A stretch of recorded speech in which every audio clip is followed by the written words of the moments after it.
good evening to all distinguished guests, esteemed speakers, academic leaders, and delegates present here.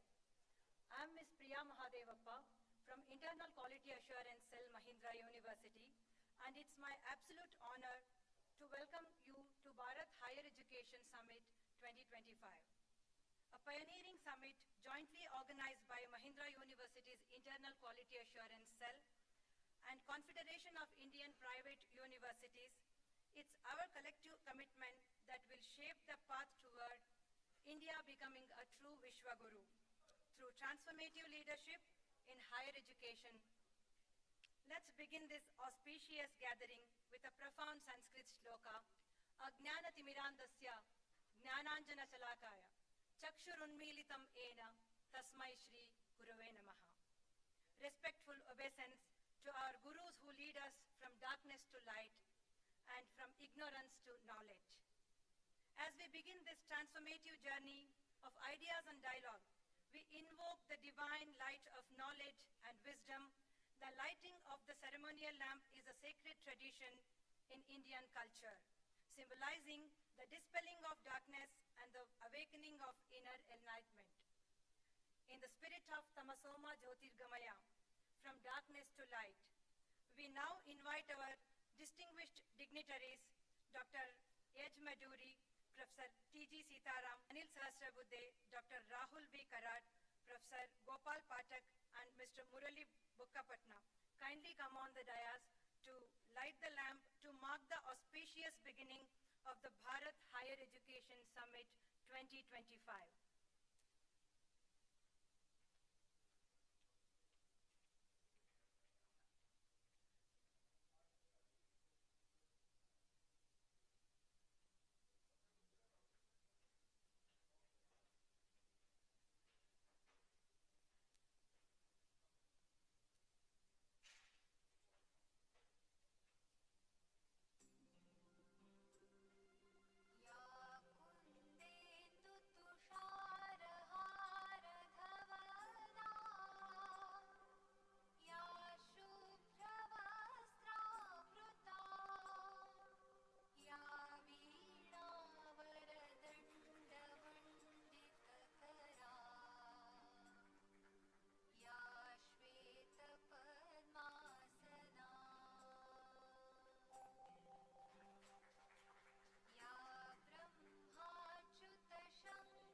Technical team.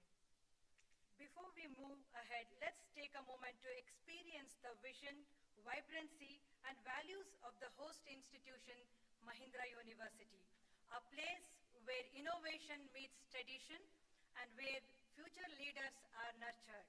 Let's watch this short video that captures the spirit of Mahindra University. I request our technical team to play the Mahindra University teaser.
you so much for playing that. Now we present a video on the Confederation of Indian Private Universities, CIPU, a unifying platform for private institutions across the country committed to shaping the future of higher education in India. Let's take a look at CIPU's vision, impact, and growing role in the academic leadership and the policy dialogue. Now I request our technical team to show the glimpse of CIPU events organized in Washington, D.C. and Pune.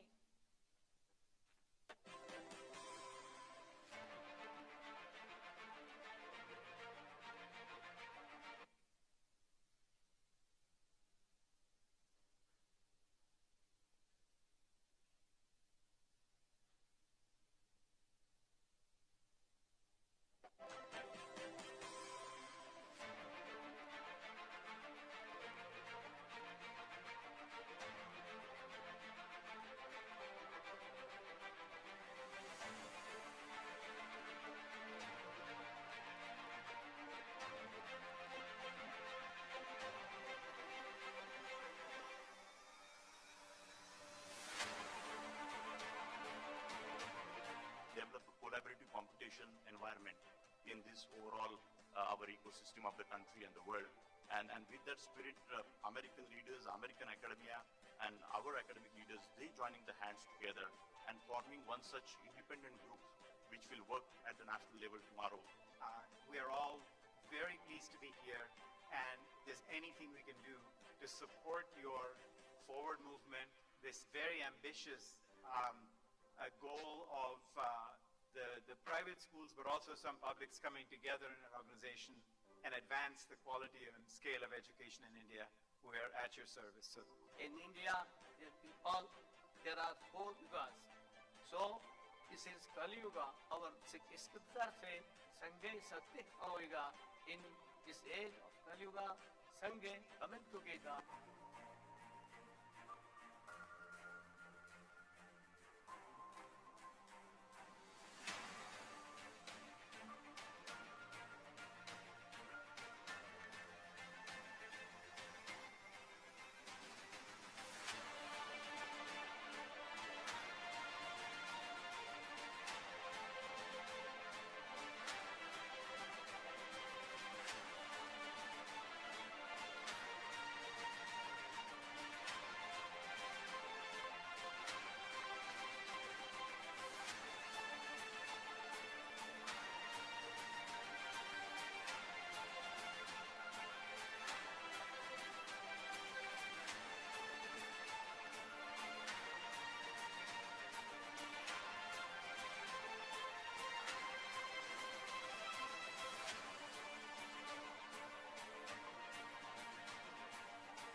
Now I request Professor Vishalakshi Talakokula, Head IQAC and Assistant Dean Academics and R&D, Kosanthule School of Engineering, to brief about the summit and also introduce our Honorable Vice Chancellor, Dr. H. Maduri, who is going to deliver the welcome address.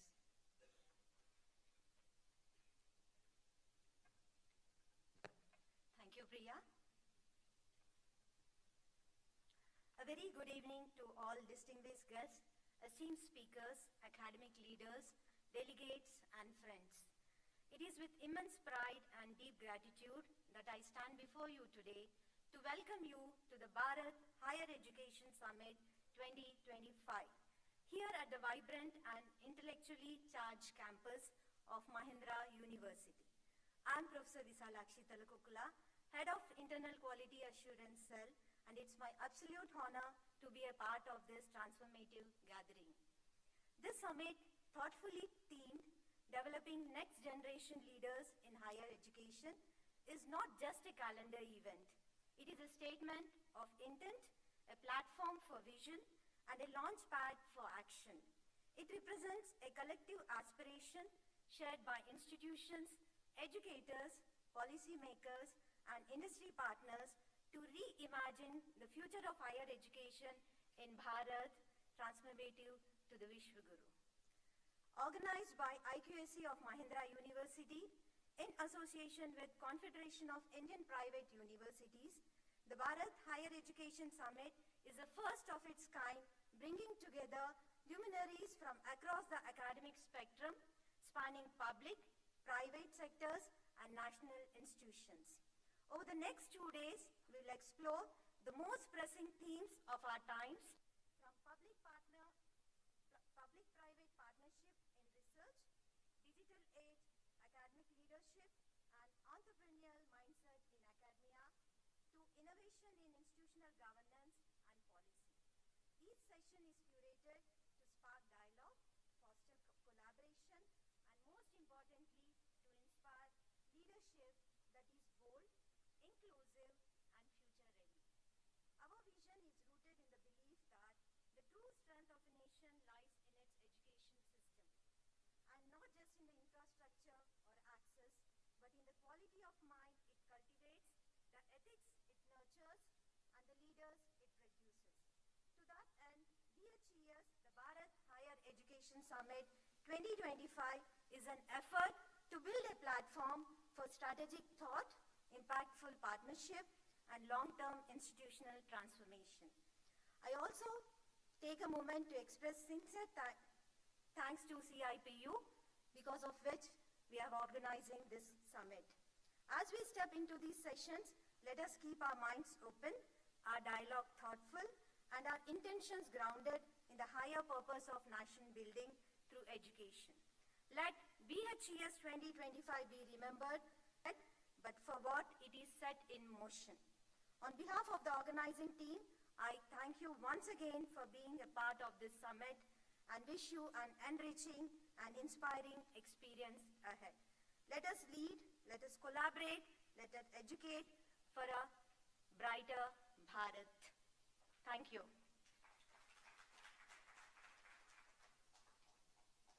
And it's my privilege to brief about Professor Yajulu Meduri, who is the Vice Chancellor of Mahindra University and also the Chairperson CIPU Southern India Regional Council.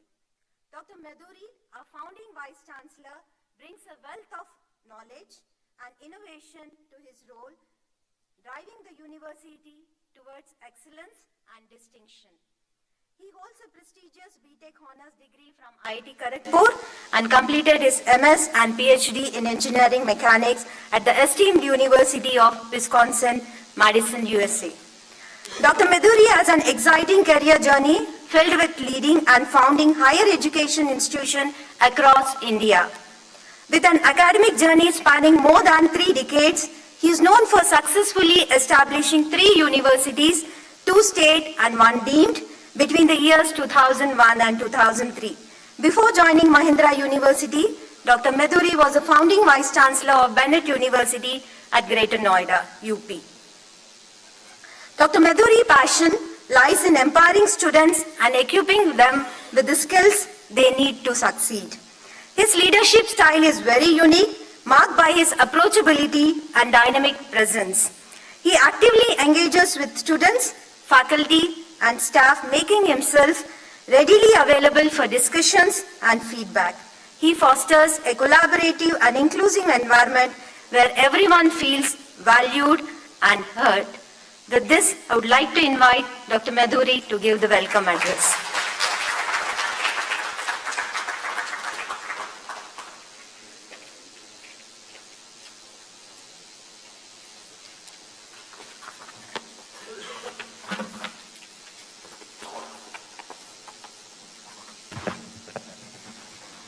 Our chief guest for the day, Dr. Sitaraman, our guest of honor, Dr. Sahasrabuddhe, driving force behind SIPU, Dr. Rahul Karati, distinguished guests, panelists, ladies and gentlemen, it's a delight. It's a delight to be here at this inaugural session where Mahindra University, along with SIPU, is hosting this particular Bharat Higher Education Summit 2025. At the outset, moment of remembrance for the tragic events which took place yesterday in Kashmir. Just a 3-second silence. Thank you. Thank you very much. I'll take off with a quote message from Mr. Anand Mahindra, Honorable Chairman of the Mahindra Group and our very own Chancellor at Mahindra University.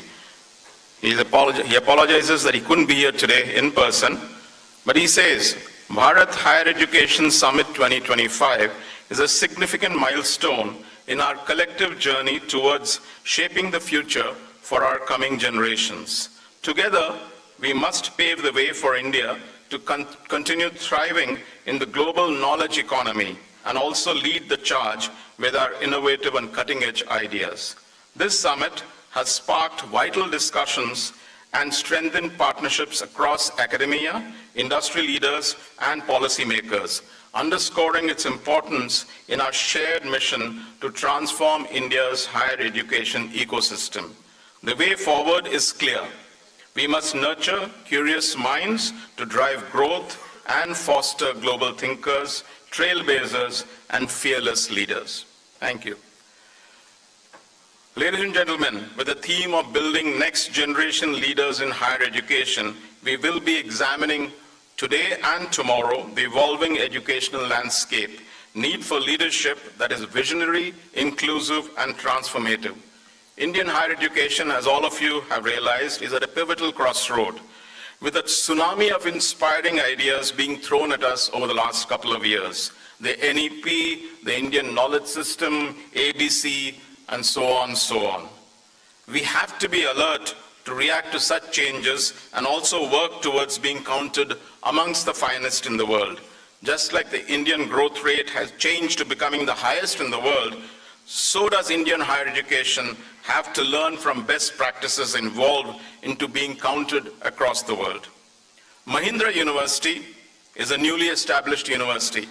We're just a little under 5 years old. And to this end, we've been working and putting together a distinctive interdisciplinary and research-oriented environment on campus. We seek assistance and advice of all present here. Thank you very, very much.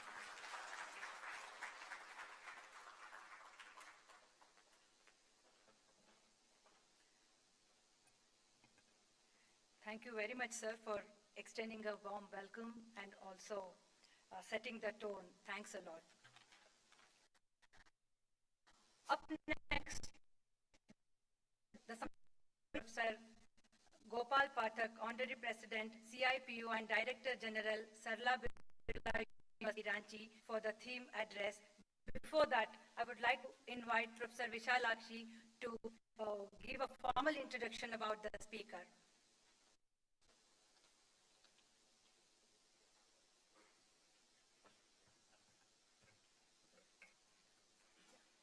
It's my privilege to introduce Dr. Gopal Pathak. Dr. Gopal Pathak is an eminent academician, distinguished administrator and visionary leader with an illustrious career spanning several decades in higher education. A Director General of Sarla Birla University, Dr. Pathak has been instrumental in driving academic excellence. In his role as Honorary President of CIPU, Dr. Pathak actively contributes to shaping policies and strategies aimed at enhancing the quality of higher education in India. This is just a brief of Dr. Pathak because this CV is running into pages. So with this small brief, I would like to request Dr. Pathak to deliver his address.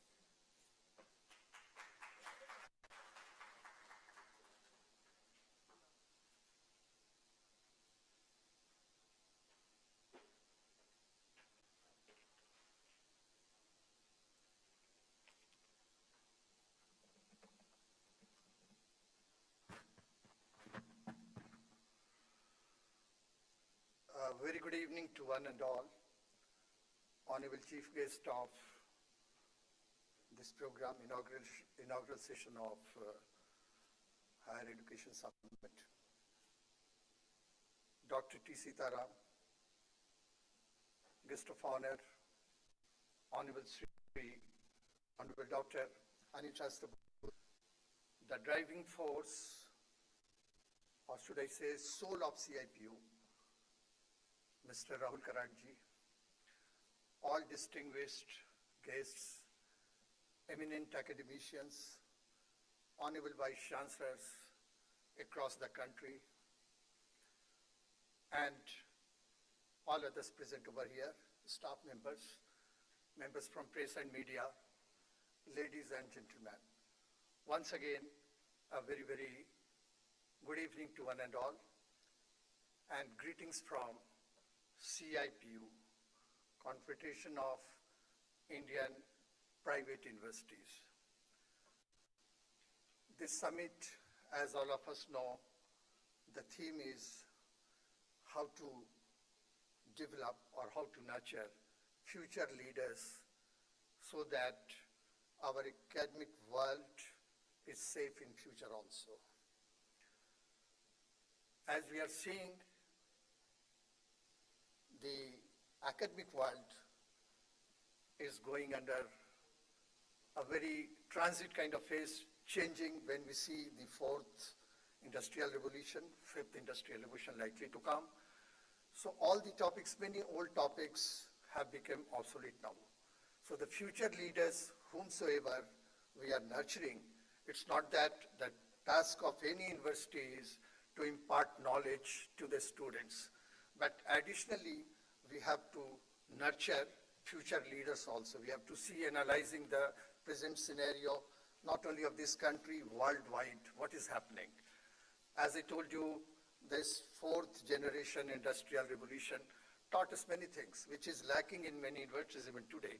The introduction of AI, machine learning, deep learning, cybersecurity, IoT, and many more things. Now quantum computing, that is a requirement. America and all many universities, even the Europe, they have done lots of things. So on a global level also we have to think if we have to take our education system to a height. Because now it is a period, no one is isolated in India, what is happening, and all through networking, through technology, we all are connected. So this CIPU had organized in the past also Indo-US Vice Chancellors Conference and all, so that we can share our ideas. Last year, under the leadership of Sri Rahul Karatji, the team from CIPU had gone to US, and CIPU has signed an agreement with APLU, that is Association of Public Land Universities. So all the public land universities, in MIT is also there, Berkeley is also there, all top universities of America. The agreement was signed so that the best of American universities, we can also learn something. And of course, some good things we can also share with them. Here I would like to quote, I would like to take you to 1893. 1893, you all must be remembering when Swami Vivekananda ji had visited Chicago. And what were those 5 words? Brother and sisters of America.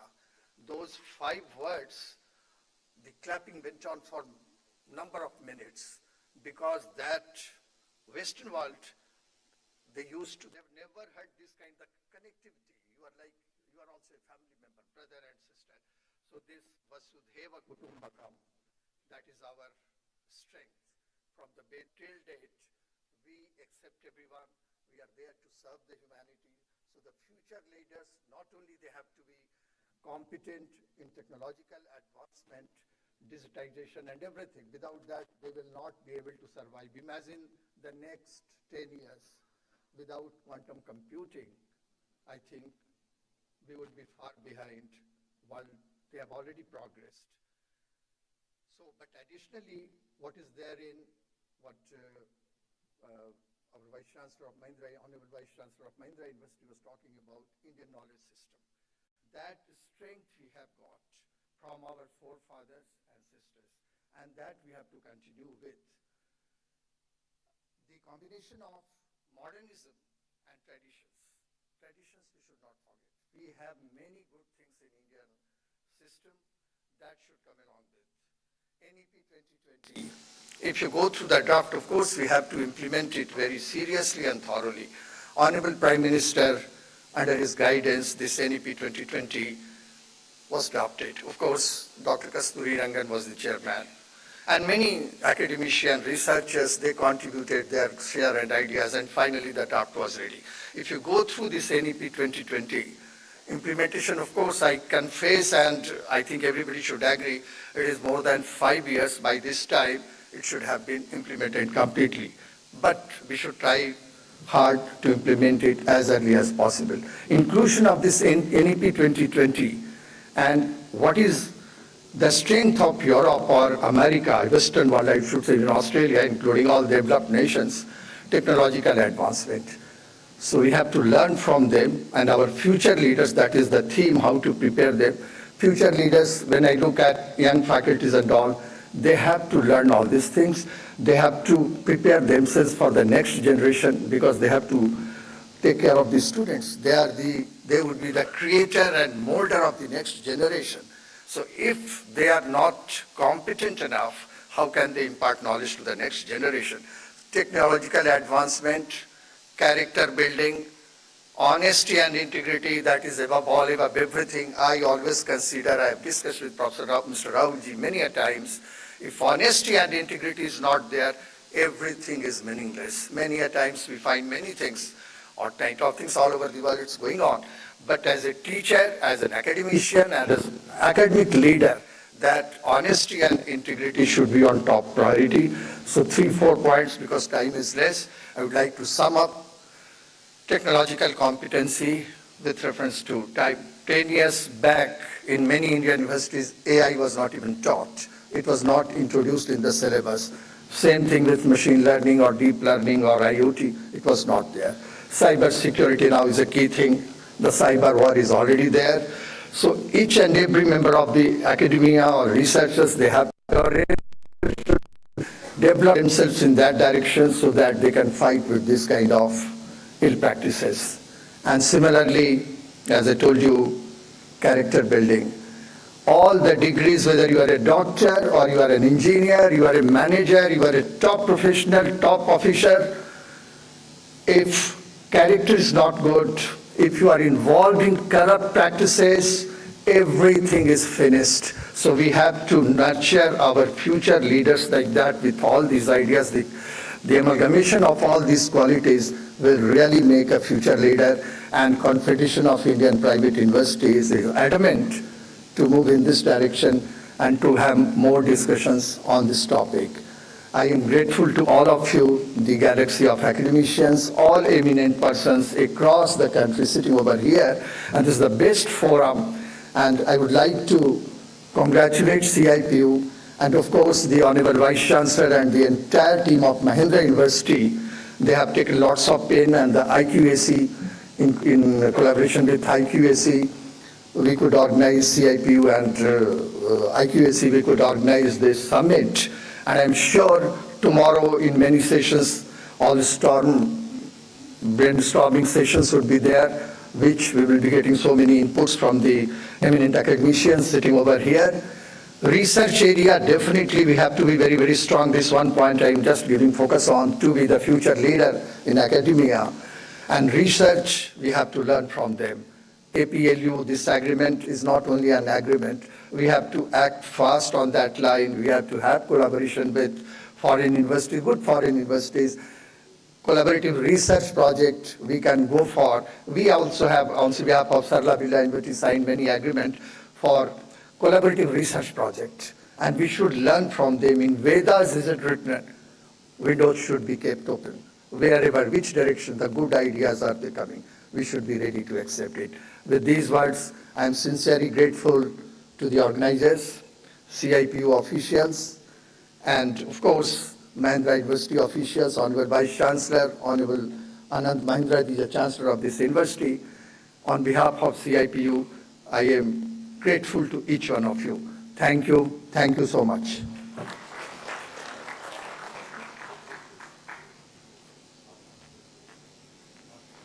Thank you so much, sir, for apprising us the theme of the summit and also taking us to the height of the innovation and also bringing us back to the roots, reminding us Vasudhaiva Kutumba. Thank you so much, sir. Now I request Professor Bishnupal, Dean, School of Engineering, and also Professor Arun Pujari, Head of Computer Science Department, to felicitate the guest.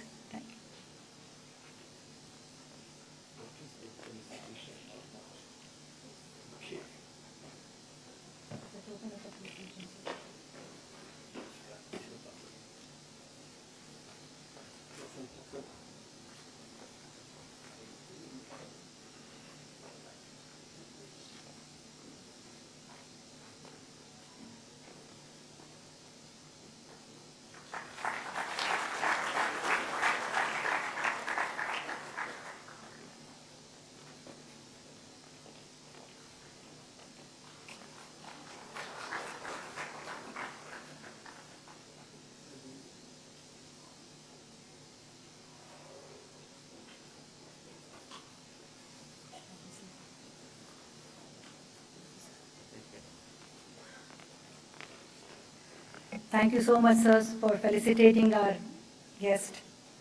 Now let's hear from a young visionary leader in higher education. I would like to welcome Dr. Rahul V. Karat, Chief Patron CIPU and Executive President MIT World Peace University for the presidential address. Before that, I would like to request Professor Vishalakshi to introduce the guest to the audience.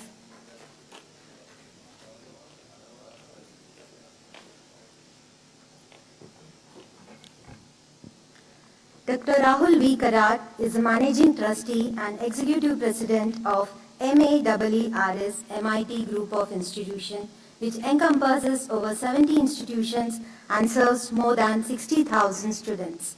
An engineering graduate with a postgraduate degree in management from Cardiff, UK, and an alumnus of Harvard Business School, USA, he is dedicated to empowering Indian youth by providing holistic, value-based education. In 2005, Dr. Rahul founded the MIT WPU School of Governance to cultivate future political leaders rooted in strong ethical and spiritual values, thereby strengthening India's democratic foundations. Dr. Karat has initiated impactful programs such as India, the Superpower Vision 2020, the Bharat Asmita National Awards, Bharatiya Chhatra Sansad, the National Teachers Congress, the National Women's Parliament, Rashtriya Sarpanch Sansad, and the National Legislative Conference. A significant milestone in his journey is the establishment of NLC Bharat, a historic platform that brings together members of legislative assemblies and legislative councils from across India to exchange ideas and foster collaboration. Through these initiatives, Dr. Karat continues to promote democratic values and good governance, strengthening the nation's democratic framework.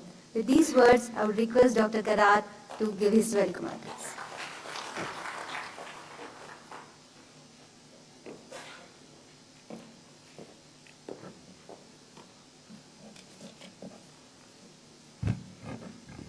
Janani Janmabhumish Swargadapi Gariyasi. Behalf of Confederation of Indian Private University and of course the very prestigious Mahindra University, which is a host institution, and myself representing my MIT World Peace University and a group of other systems of university. Let me welcome all the respected Vice Chancellors sitting here, all the deans and academic leaders, and of course the most respected Anil Sahasrabudheji, the chairman of NAC and the chairman for NBA, who happens to be from city of Pune and a very well-known academician, teacher, educationist. We have also Professor Dr. T.G. Sitaramji, chairman for AICT. Sir, thank you so much for blessing this very important initiative of CIPU. We have Professor Shirude, who fostered this idea of CIPU. Of course, Professor D.P. Agarwalji, from day one you are supporting this idea, the former UPSC chairman and former director for some of the IITs he contributed in his lifetime. From the Thai Global, which is one of the corporate chambers, we all know very on the startup culture and industry academia role is very, very important from that perspective. We requested them to support this very platform. So thank you, Mr. Murli Bukkapattanam, Chairman for Global Board of Trustees, Thai. So thank you for your participation, and thank Mr. Advocate Ravi Bharadwaj, who introduced Thai Global community here. Professor Medurji, of course, you have decorated this position as a CIPU Southern India Regional Council. My friend, Director General Sri Karthik, he has taken a lot of effort to build up this idea. Professor Pathak, you are president of this very body, and naturally, I think in the beginning, last almost 3 years, we have been working the Washington DC, Pune, and some other conventions also. Two times Pune convention happened. The recent, some 5-6 months before, in Balaji University also some convention happened, and many other such deliberations, dialogues are happening. So I'm just going to take 5 minutes, my dear friends, and since from the government We have Shri Sahasrabudheji and our chairman for AICTE, Sitaramji, both are sitting here. I am taking this opportunity to express little my mind. And as an educationist, last 43 years, this institution in the state of Maharashtra is working quite hard in the space of education. I forgot some of the names, of course, Professor Pileji, you also guided this platform, Professor Sancheti Professor Singh Saab, many people I can see here who fostered this idea. So thank you so much. But coming to the point that this platform, why this effort? First of all, the Confederation of Indian Private Universities, we have already a body like AIU, which is a very important body in the country. They have contributed beautifully after independence, before independence, I think over 55, 60 years, this body is working very hard. But as our society evolves, I think how the private institutions came into existence. And while running this organization, whatever little experience me as an educationist, I felt that there is a need for one such body, because when I see, as in academic world, you all know that first is the problem statement we talk about. What is the problem? Why there is such a body needed? So from that perspective, when the recent example, I will give one or two examples, Professor Sahasrabudheji and Sitaram Sahab, that this NIRF ranking one such thing, if you consider it, I get a very, as a institution at some 12, 15th number, some IIM, IIT is there. In that system on 38, 35 numbers, some 10, 12 years back, some institution has come up in the space. They fill up data very systematically and they are also there somewhere. In my case, I'm 43-year-old institution. We were having some ratings before. Just 7 years before we migrated from the affiliated system to the way your institution also migrated from the affiliated system to the private university, state private university system.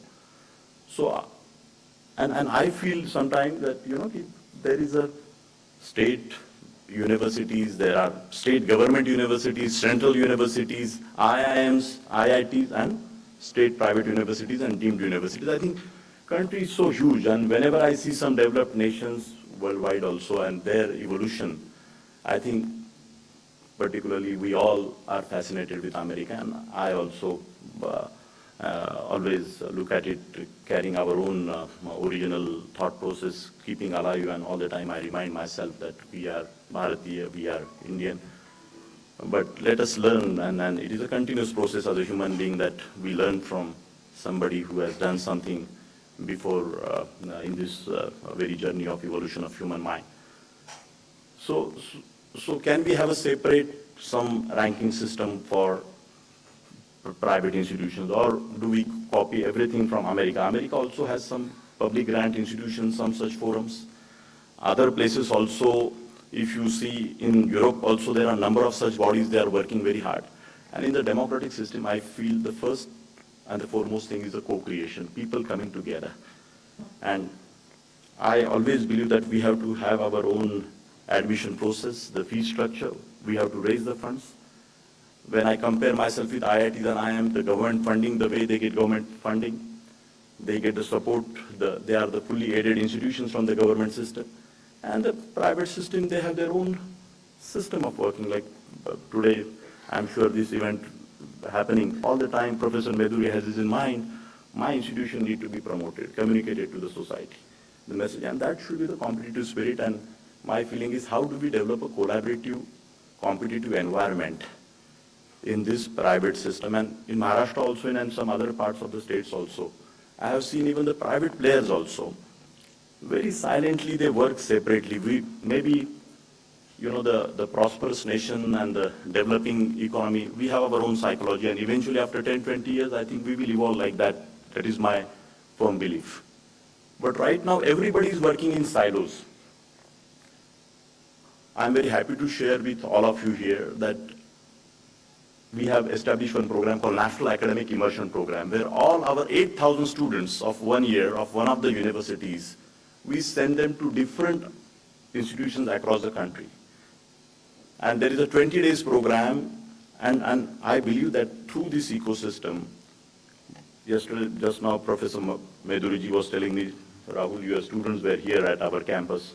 So similar way, I'm requesting your students to come there.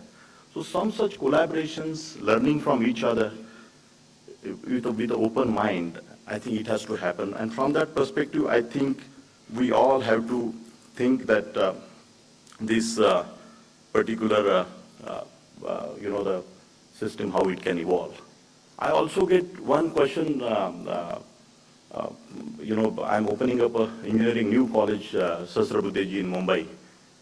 The maximum fees the government has given is 90,000 rupees.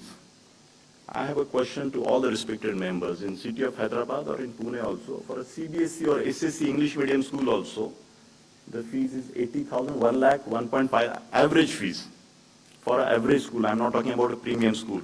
I don't know what kind of engineering college in Pune, in Tuljapur, 50,000, 60,000 rupees is a fees for 1 year program, and system is asking us to run, institution. And of course, as Professor Pillai was saying, Rahul, the input is like that, so output is also, but still in this whole adversities we are successful. You said something, sir, some time before. But I think 15, 20 years before Professor Pillai, but now with the evolution, very fundamentally, engineering institution we cannot run with such a, IIT IIMs now, every IIT has a fees, particularly IIMs of 15 lakh, 10 lakh, 11 lakhs. Now they also have changed. Very fundamental ideas. I don't know why we lag behind. So such anomalies, how can we change, Sitaramji? We have to really think on those lines that and I'm just trying to communicate some, and of course next 2 days you all need to discuss and deliberate and come out with some ideas like simple. What I'm expecting, Sasrabuddhe sir, all the state acts, if you decide, just now, our colleagues, when we were discussing the Ahmedabad higher education, private institution, how the government has ruined. This was a word, sorry to say, with a due respect to you and both Sitaramji, that there is a fee regulatory authority. You cannot charge more than 1.8 to 2 lakh rupees for a private university there in Ahmedabad. I'm sure somebody from Ahmedabad knows. There is a very, and Professor Pankaj Chandra ji is quite a dear to us, and he's also helping in the CIPU and other work. Similar way, Maharashtra, we do not have fee restriction on private university.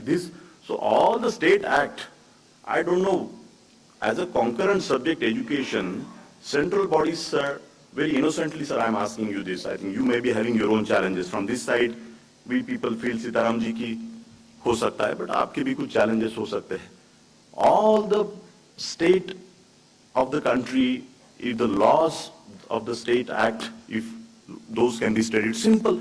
Anywhere in the world, my dear friend, everybody has gone to US, Europe and all the developed countries.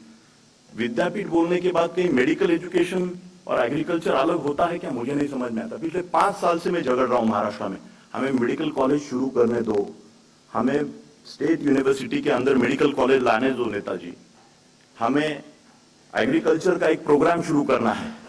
Haryana में some of the programmes they are allowing you to establish agriculture college. Agarwal sir, sorry, मैं आपको भी मैं मतलब these are very fundamental private conversations, we had discussions on these issues. So through this CIPU, my belief is, yes, in last 77 years of our independence, infrastructure, so much has happened. In my own institution with 9,300 employees, me as the head of this organization, when some change I want to make, it takes 6 months or 8 months or a year also, sometimes a large machinery. So government level also, we understand, but I'm just trying to communicate to you, sir, why such medical education. So as an apex body, NAC and the UGC and the AICT, something can happen on this. All the state acts, all the state fee regulatory authorities, can they sit together and discuss?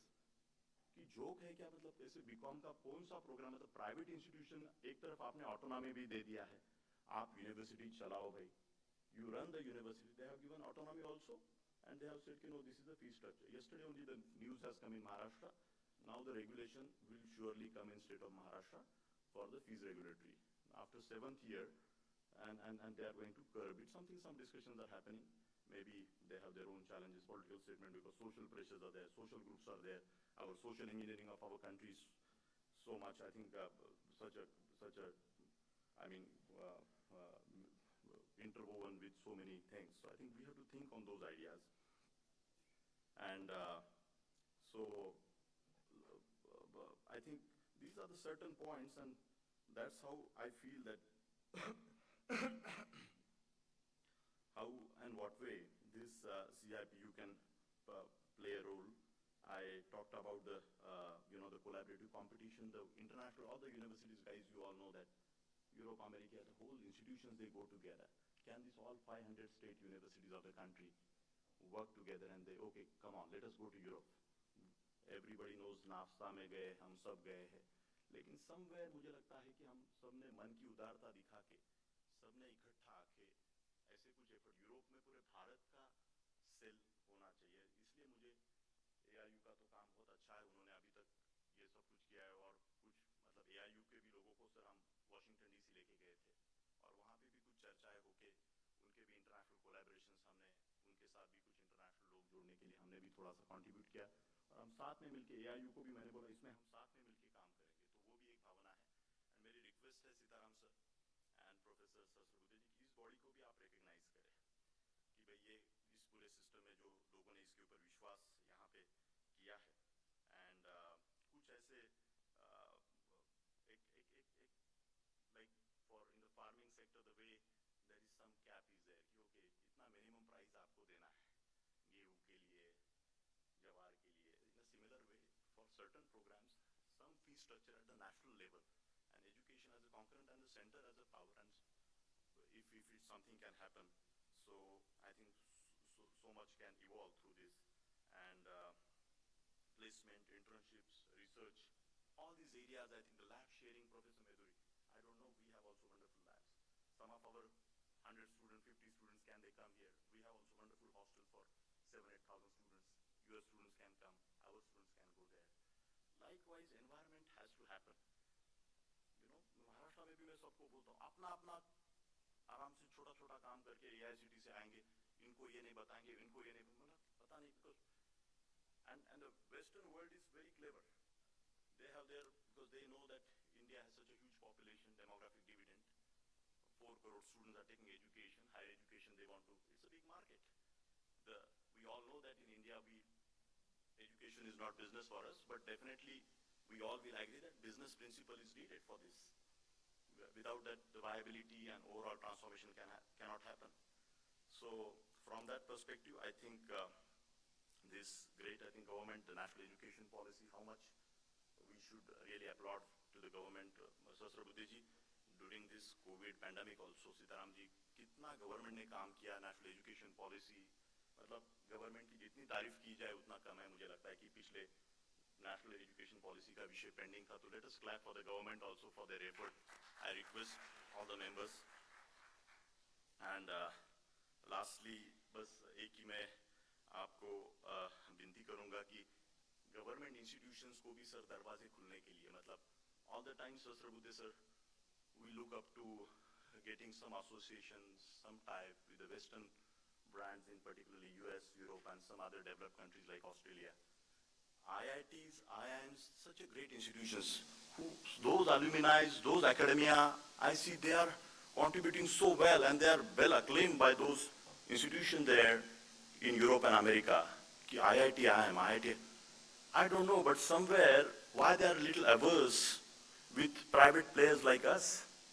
You know, ये थोड़े पैसे वाले, donation, capitation वाले, I don't know, there is so somehow at the government level, and I expressed this my mind with the HRD minister also, you know, in the last government also, and this government also, that some mechanism can be developed, and let us have this private, good institutions, can they have a collaborations with the IITs and IIMs. And they shaking the hands and they can guide us. And definitely they have a small number, created a beautiful story. The benchmarks are created. Basic last 10 years before also when I used to go to America, they never considered IIT as a research institution. Okay, BTech program and they are very good institution. But last 10, 15 years now, perception worldwide of our institutions, it is improving tremendously, So on those lines, something can happen where IIT, IIMs, the IISc Bangalore, all these institutions, if they can really join the hands, that will be amazing. Thank you. I think my person is here, so I have spoken enough. Lastly, I just want to communicate all my dear friends that we have gathered a database under the CIPU. I must thank Professor Garimala and some 25 American presidents of Indian origin in United States. They are backing this particular CIPU. We had some 20 presidents gathering there and some 5, 6, 10, 20 other vice chancellors of the Indian universities. We visited America. We had a number of deliberations. Why this body is important. We have gathered a database of 20,000 Indian origin academia in America. And we as an Indian academia work together. So in a year or so, some 2,000 academia of Indian origin gathering in United States, probably in Washington, D.C. We will come back to you soon, and some 1,000 academia from India can go there and big working we could do, and we need blessings, Sahasra Buddhe sir and Sitaramji from government for this particular initiative, and let us work together. Thank you so much. Jai Hind, Jai Bharat.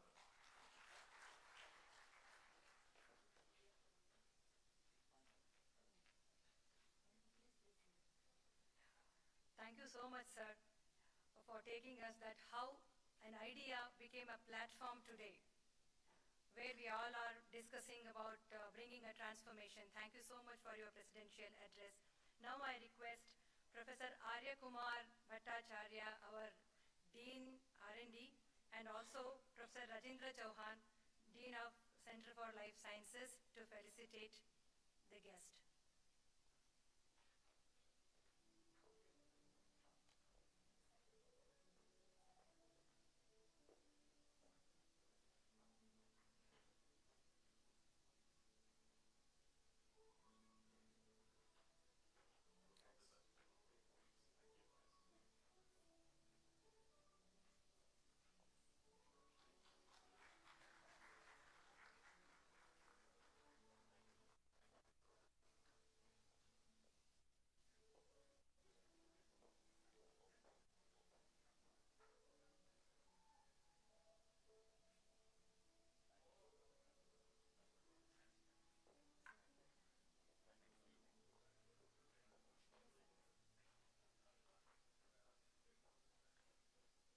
Thank you so much, sir.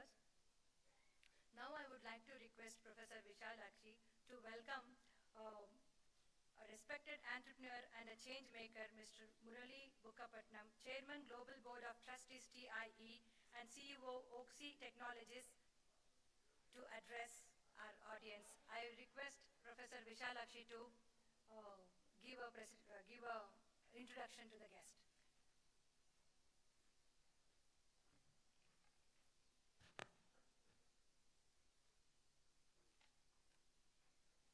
I'm pleased to introduce Mr. Murali Bukkapatnam. He's a visionary entrepreneur and seasoned leader with a proven track record of driving innovation and nurturing startups. As a founder and CEO of Oxy Technologies, he has successfully transformed promising ideas into thriving ventures, including Weekly.com, Provitor.com, etc. Currently, he leads BHES, a venture aimed at bridging the talent gap by recruiting, training, and retaining ambitious individuals with a focus on empowering women returning to the workforce. Mr. Bukkapatnam has been deeply involved with TIE, the Indus Entrepreneurs, serving as the president of the Hyderabad chapter, vice chairman of TIE Global, and currently as chairman of the Chapter Development Committee. He played a key role in establishing the Hyderabad Angel Network and has been an active contributor to the Indian American community in Greater Washington, serving as a founder trustee of CATS and engaging with US INPAC and NVTC. With these words, I welcome Dr. Bukapatnam. Mr. Bukapatnam.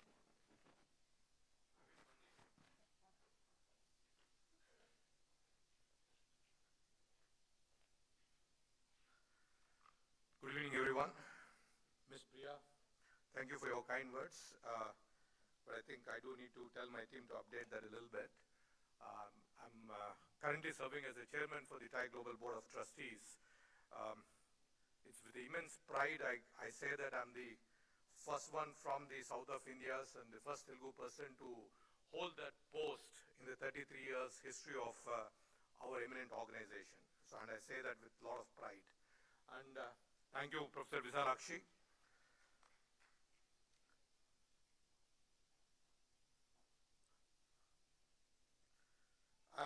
I want to begin thanking the host Vice Chancellor, Dr. Ijulu Meduri. Thank you for hosting us here. This is my second time at this particular beautiful campus, and indeed every time I come here, I learn something new, and I think you've been doing a rapid progress. Rahul, it's great to see you again. It's so wonderful, and I was just telling Professor Sadharbudhi that God has been very kind to me. Kind in a lot of sense that Providence has taken over certain transformations in my life, and I've never expected that I will have an opportunity again to interact with Rahul on this particular platform. A dear friend of mine had connected me and Rahul a few years ago, and I had the utmost honor and the privilege to be honored by Rahul and his father in his campus, and that was the first time I'd experienced the humility and the humbleness of the entire Karat family. So very, very fortunate to have you invite me here. Professor Sitaram Garu, thank you for the leadership and what you are bound to do wonders. I don't think I can match the passion with which Rahul has explained what the transformation which requires in the education sector. And I think I was telling Professor Sahasrabudhe that and he has taken some notes, and I think I will get to hear the changes which the leaders like you are trying to make. And I say that it is an honor because I'm not an academician. All along, the only thing I eaten, drank, or breath is entrepreneurship. But the only one thing which is common to me is that I'm a son of a professor. My dad was a professor of mathematics at JNTU, and that is what brought my family from a very remote area of Rayalaseema, Hindupur, to this great city of Hyderabad. And for that, I am thankful to the gods. And that is what I was telling you, Professor, that is, I am indeed a providence-driven individual. And I think as Rahul was mentioning what the institutions have to do, and I do have the same thing, right? You all have built great institutions. You all have inspired change. You all have weathered storms. So it is not about running harder as your next step. It is about building something which outlasts all of you, all of us together. And how do we become immortal in that sense? How do we become immortal by creating impact? So what does that really mean when we talk about immortality? Can we all inspire with vision? What do I mean by that? Leaders in higher education must dare to see a future where India and also the Bharat is not only the world's talent factory. Today, unfortunately, the entire world, the US which we talk about, the Europe which we talk about, the Australia which we talk about, only looks India as a talent factory. But can we see India as an ideation engine? Can you all, the leaders who are sitting here, can you all inspire your faculty, your students, your community with a vision that extends beyond NAAC scores or NIRF rankings. Can this be driven with vision of purpose, possibility, and global relevance? So I have a call for action for you guys. Can one bold future-focused idea your institution can commit by 2030? Share it with your community, not with me, not with the leaders here, but share it with your community and thus your institutions. Can you all manifest resilience? We all have been taught what a resilience is during our pandemic. Though our systems failed, but we all as leaders came together to adapt, to endure. Whether it is curriculum overhauling, whether it is retaining the faculty, or it is embracing the hybrid learning, resilience has become our greatest asset. Can we institutionalize that resilience, but not as an emergency protocol, but as a culture of adaptive thinking? So I have a second action to call. Identify one challenge in your university has faced in last 24 months. What did you all learn? And what did you change? Now, can we all maximize the opportunities? Education is not just a service. I know you said, Rahul, we are not a business-oriented this thing. Why not? It cannot be just a service-oriented, while we all look for it to be a service. It is a platform. Today's crisis in climate, today's crisis in healthcare, and jobs are all entrepreneurial opportunities. For student ventures, research labs, and public-private collaboration. Can we all think about that? And that brings me to a point which I am here and which I am invited for, and that is TIE. TIE is a 33-year-old organization. We are a 15-country based with 65 chapters, more than 15,000 members, impacted more than 500,000 entrepreneurs. We have created trillions of dollars of direct wealth. We have invested $50 billion of investments into startups. If you think about Google, the first check was written by Professor Rajiv Motmani. We never talk about it because TIE is an organization where we act as a catalyst. Today, I am standing in front of you, requesting all the academicians in this room to be part of our global program called TIE University, where we empower entrepreneurs, where we empower students to become entrepreneurial mindset. We don't encourage them to quit their education, while we do appreciate if they do quit and create employment. But my call to action to all the academicians here is please reach out to your local nearest TIE chapter. Otherwise, please write to me. My email ID is murali@tie.org. And I must recognize my partner in crime here from TIE Pune, our charter member, Ravi Bharadwaj. Ravi, wherever you are, can you just wake up and just say hello? He's right here. Please reach out to Ravi. He's on the global team of TIE University. He will do the needful. So can we all take that opportunity? This isn't a club, but it is a movement. And I am inviting from this stage for all of you to join that movement. Now, my fourth one, can we all optimize action? Vision without action is a fantasy. Are we taking daily steps towards transforming the education? Are our syllabi is future aligned? Are we industry integrated? Are we measuring what matters? Can we set one metric that reflects long-term student impact, not just the job placement rate? My friends, job placement should not be the criteria for the academicians. Can we reinvent ourselves constantly? Our students are changing. The world is changing. The question we must ask for the next 2 days is, are we changing? Let's reinvent our institutions as living organisms, responsive, agile, and learner-centric. Artificial intelligence, climate science, mental health, these are not electives anymore. These are essentials. Further call for action. What one new program your institution can pilot in next one academic year that did not exist 5 years ago. I do want to talk about one incident. I know most of you can see that I have something on my glasses, a plaster. This is because almost about 2 weeks ago, 3 weeks ago, I had gotten an orbital decompression to my eye. That comes because of a hyperthyroidism, which again comes because of the stress. I'm not saying that entrepreneurship is stress related. Of course it is. You have to, every month you have to worry about how do you pay your bills or how do you pay your salaries for your employees. That might have something to do with my hyperthyroidism. That induced fat behind my optic nerve that required an optical decompression. So when I went to the doctor, I wanted to look pretty.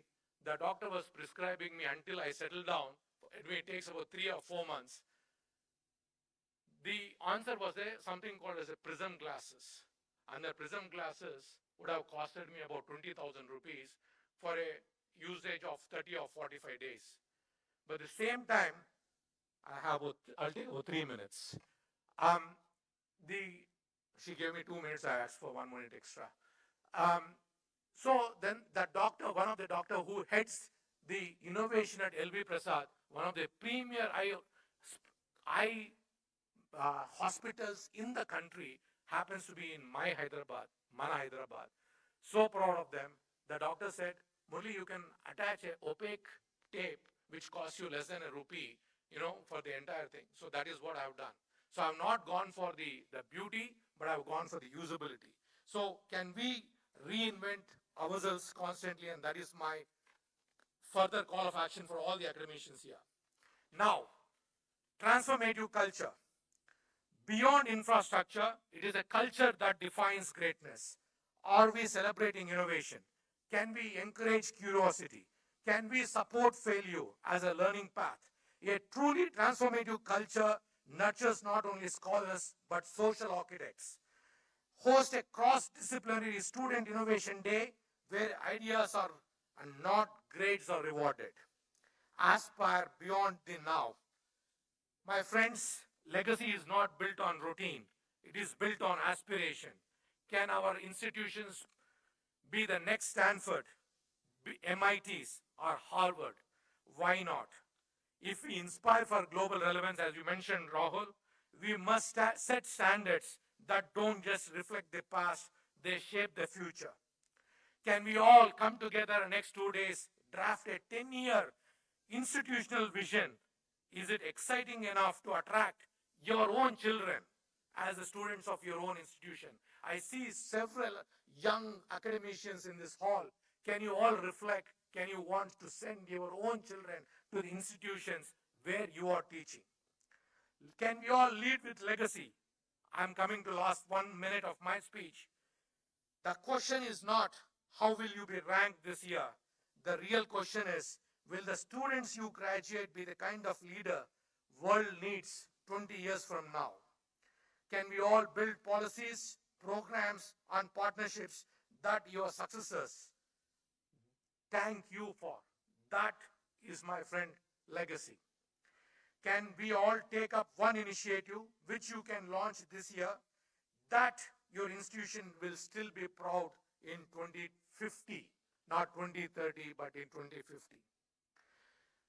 In closing, I want to call upon all my dear friends, all the academic leaders here. You are not just heads of the institution, you are the builders of dreams, the gatekeepers of possibility, and the custodians of this great country, India, what I call as Bharat's future. Let us not all be remembered for how well we ran our universities, for how powerfully we transformed the lives that passed through them. With that, I want to give you a very small narrative of my dad. My dad is a professor of mathematics. In fact, before he became professor, he was a reader in mathematics. Fortunately, as I was telling Professor Sahasrabudhe, that I am driven by providence, and so I believe my dad was. He had a very close acquaintance with the late Chief Minister of Andhra Pradesh, Dr. N.T. Ramarao Garu. In those days, there was no computer science education in the undergrad, in the regular colleges. So the education was mathematics and physics and chemistry. My dad, coming from Hindupur, the constituency of N.T. Ramarao, he went to N.T. Ramarao at 4:30 a.m. in the morning, and he pleaded N.T. Ramarao to change the optional subject of chemistry into the computer science. That changed the education of BSc Computer Science in the state of Andhra Pradesh. And that, my friend, what I would want all the academicians in here to take a 2050 plan and what you all should be doing so that one policy change all your friends, all your future leaders can you all be proud of. Let us all come together, not just a success, but let us all build something immortal. Jai Hind. Thank you.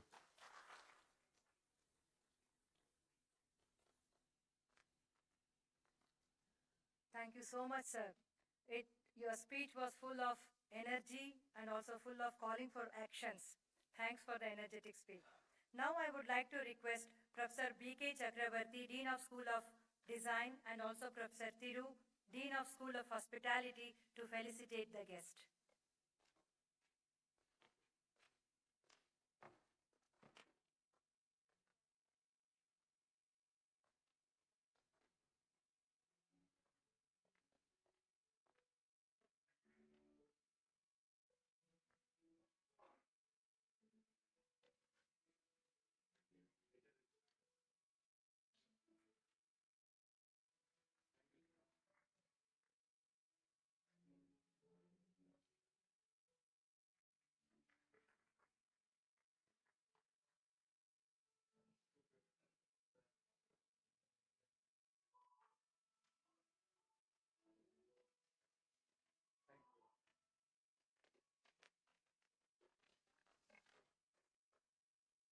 Thank you, sir.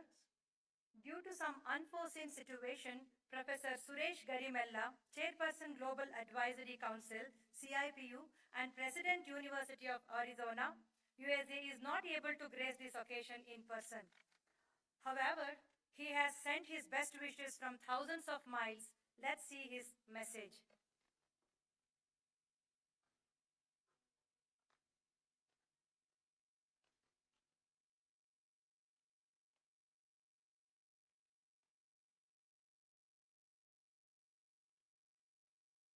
To my esteemed colleagues in the Confederation of Indian Private Universities, please accept my sincere congratulations on the inaugural session of the Bharat Higher Education Summit.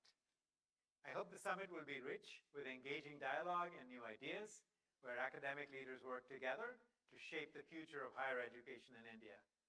I look forward to personally supporting your work and to collaborate on enhancing innovative and student-centric education, impactful research, and engagement with communities across the land. All the best.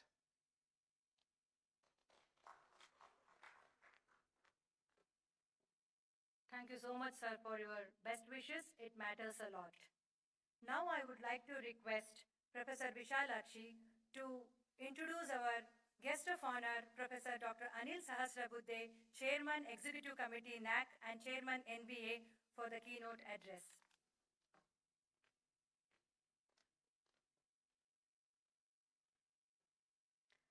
Professor Anil Sahasrabudhe, he doesn't need any introduction, but still I would like to give a brief about him. It's my privilege to introduce him. Professor Anil Sahasrabudhe currently serves as the Chairman of the Executive Committee at the National Assessment and Accreditation Council, Bangalore. He holds a BE in Mechanical Engineering from Karnataka University, securing a gold medal, and completed his MA and PhD from IISc Bangalore. He began his academic career at NERST, Itanagar, followed by IIT Guwahati, where he held key positions such as Head of Mechanical Engineering, Chairman JEE, Dean of Academic Affairs, and Deputy Director. With this brief, I would request Professor Anil Sahasrabudhe.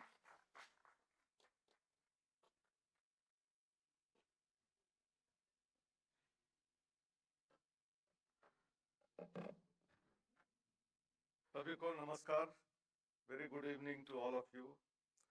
Thank you, Priya and Visalakshi. I had to stop her because they have pulled up something from some website probably and reading, and it was giving me old memories. I didn't remember I had done so many things. Anyway,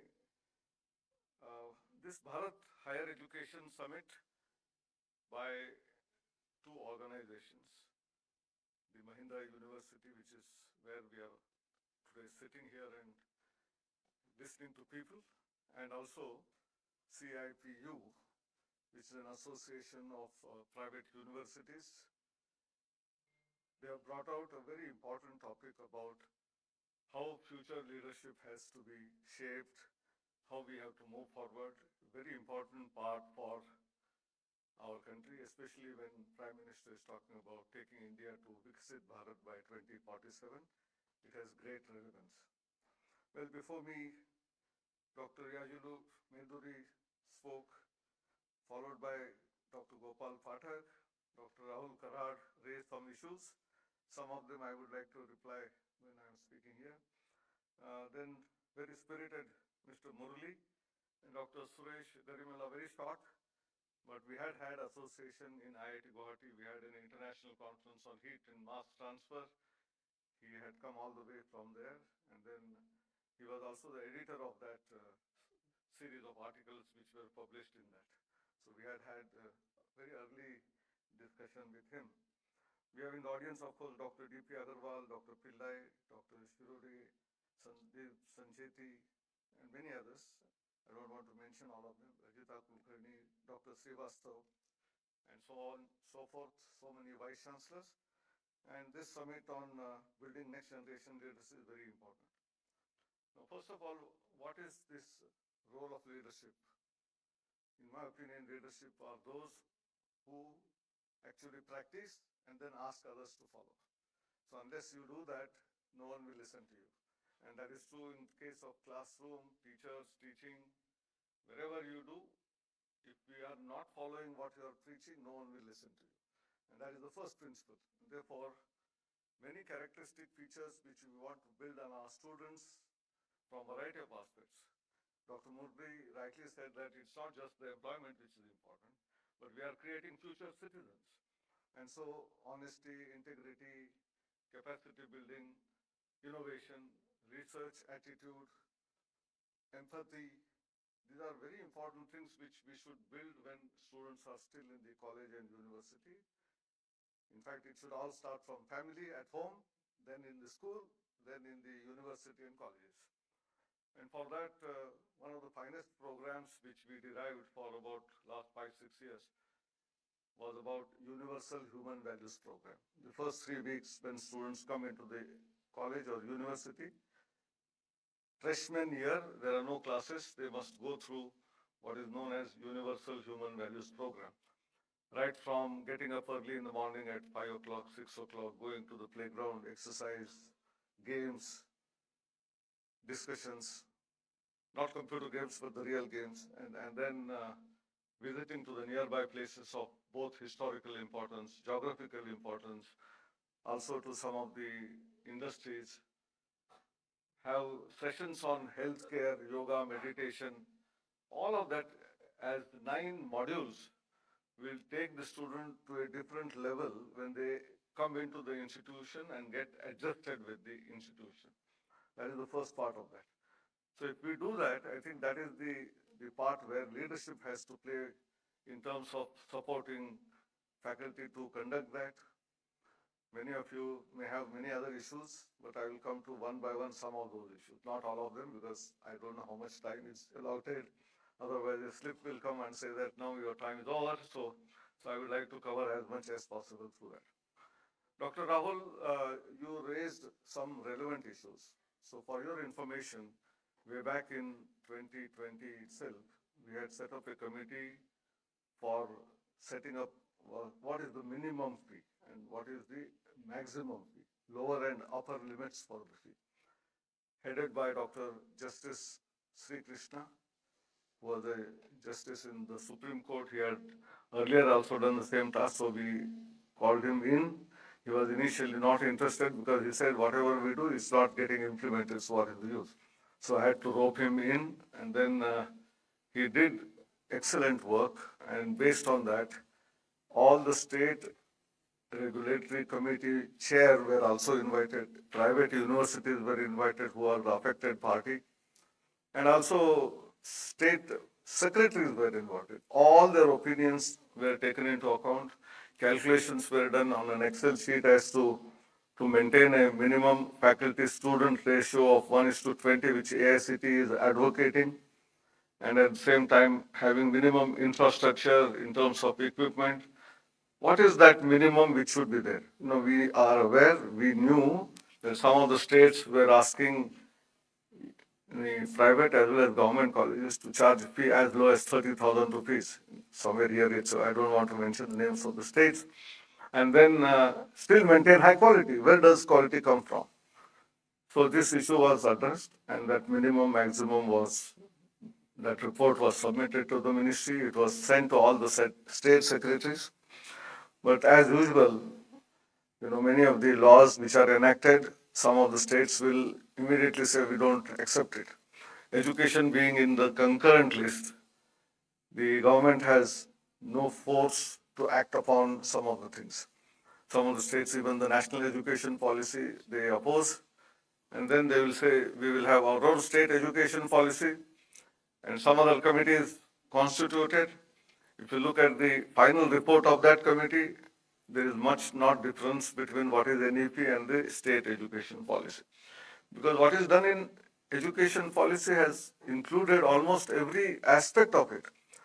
Dr. Kasturi Rangan had visited at least several thousand cities as well as villages to elicit the responses.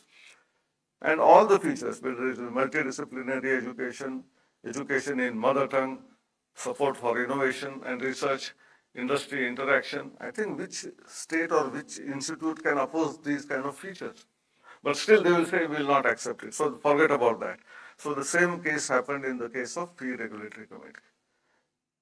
For that, what needs to be done, I don't want to tell in the open platform, because I still represent the government. You come to me privately, I will tell you what you need to do in order to get it implemented. Well, as far as the other issues which you are also considering about innovation and research and the support for all of this, gradually from the state of mind of the government that we have to support only the government institutes of national importance like IITs or NITs or IISc or something like that. Gradually it is moving forward in the direction of whenever proposals are invited, they are seen from not the lens of government, but also where there is equality. And therefore, there have been a lot of changes which are happening. Still long way to go, I accept it. The recent, one of the initiatives of PAIR program of ANRF, in which there were hubs selected. There were state public universities as well as some private universities were to be onboarded. They were not, but all the government institutions from the state, all the colleges are part of the spokes, and the hubs are some of the better institutions. They will require to give support, mentorship to other institutions. If this is taken forward to include also private colleges and universities, I'm sure as we pass by, there will be support in terms of research facilities as well as mentorship to do research. When I'm talking about research, one of the important things mentioned in the national education policy, there is a plus point and also some worrisome point. The plus point is the number of research publications from Indian universities, colleges has been rising year after year. And probably we are now the 5th largest number of research publications in almost all the fields, except 1 or 2 probably, but otherwise we have been able to do that. But when it comes to the quality of those research publications, they are still in quartile 2, 3, 4 journals, very few in the top 1/4 quartile journals. That is number one, which we need to address in order to improve the quality of publications. The second part, which was worrisome part, is 2 things. There have been cases reported about plagiarism. I think if faculty who are publishing their papers do not have that integrity, then how can they preach that integrity to our students? And therefore, this plagiarism is one. There have been retraction of papers year after year of many of the universities. Some of them find high rankings in the NIRF ranking. So I think we are developing a new model where universities number of retraction papers will give negative marks, and thereby, even if they have got higher marks in terms of number of publications, some negative will balance it out. I think that is one of the things which is happening.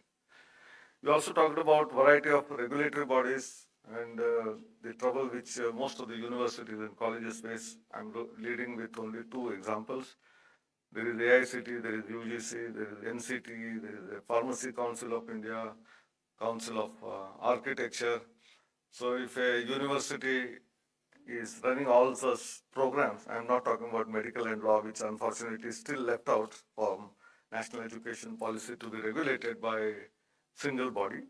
But all these bodies, every year they come for inspection, and I know what happens during inspection, the unfortunate part, and therefore how we can reduce all of this and have one single regulatory body called as Higher Education Commission of India, which is mentioned there with 4 verticals. Higher Education Commission of India having one vertical for regulatory function. Whether you run 5 programs, 8 different variety of programs, there is a single committee which will inspect even if inspection is required.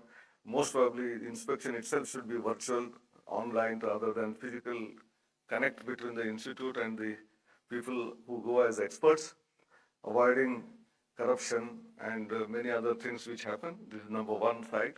On the other side, how many times an institution has to suffer? Each time some committee comes, your classes are all disturbed, your administration is disturbed. So a single point of what we call as going once in a year. Second part is about data. And most of the times, an institution again suffers from submitting data to multiple agencies. All India Survey for Higher Education, which is from the Ministry of Education. Then you have AICT, you have to submit. If you have an engineering program, I mentioned all the regulatory bodies, each one of them asks the data. UGC asks for deemed university or private universities data. For ranking, you have to apply separately. If you want to get accredited, accreditation, whether it is NAC or NBA, again you have to submit. So at least there are 7 to 8 agencies where almost every year you feed the data, and if you look at the common denominator, 90% of the data is same. How many students apply, how many students are selected, how many graduate in this first lot in the same number of years as what it is, how many got employment, how many patents, how many research. This is the same data which is asked by almost all of them. So why not have one single portal where we collect data for all required things, sum total of the union set of all the required data from all the agencies, and then say that whoever wants whatever data, you draw from that through the APIs. So you have to give only once, then obviously institute or university will take due care by picking up the data, collecting, compiling, double checking, triple checking if required, rather than 10 times different data is given by different people, and many times it is not given by the same man, and therefore, depending on the understanding of the person concerned, the data gets filled. And in many universities, it is not the faculty who are given charge for filling the data, they give it in turn to their clerical staff, and whatever clerical understanding is there, that is what reflects in the data. So I think, therefore, there is mismatch of data. So we are going ahead with what is known as one nation, one data. But there are still universities who give inflated data, fake data. That is also a possibility which continues. So we are developing a mechanism where through, we should not use the word crowdsourcing, but it is stakeholder sourcing, find out whether what data is submitted by an institute is correct or not. And what is your opinion about that? And if you give randomly some 100 odd people, we get responses. And whatever is the closest response to the data, we can have an average of that and assume that that is the correct data, even though institute has claimed something. And if the institute is always giving such high data, which is not what it is, in that case, the reputation ranking of the institution, we would like to start lowering. Initially, on a scale of 0 to 1, we will give everyone equal opportunity, 0.5. If you are giving more honest data, year after year, your rating becomes 0.6, 0.7, 0.8, 0.9. And everything that you give, we start respecting that data. On the other side, if someone is giving fake data repeatedly, it will become 0.4, 0.3, and we will not rely on the data submitted by such institutions for consideration in ranking or accreditation. I think this is use of technology. We can use even outliers using AI and then get to know about what is happening. So I think there are different reforms which are undertaken, which are in place.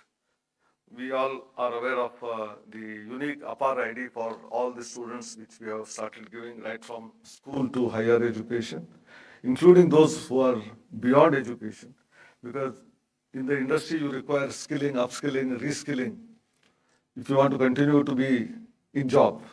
Otherwise, they will show you the way out. And therefore, even elderly people can join this ID, which we are calling as APAR, Automated Permanent Academic Account Registry, which is linked with Academic Bank of Credits, and every semester, every student, whatever they score in the form of semester-wise result gets accumulated there.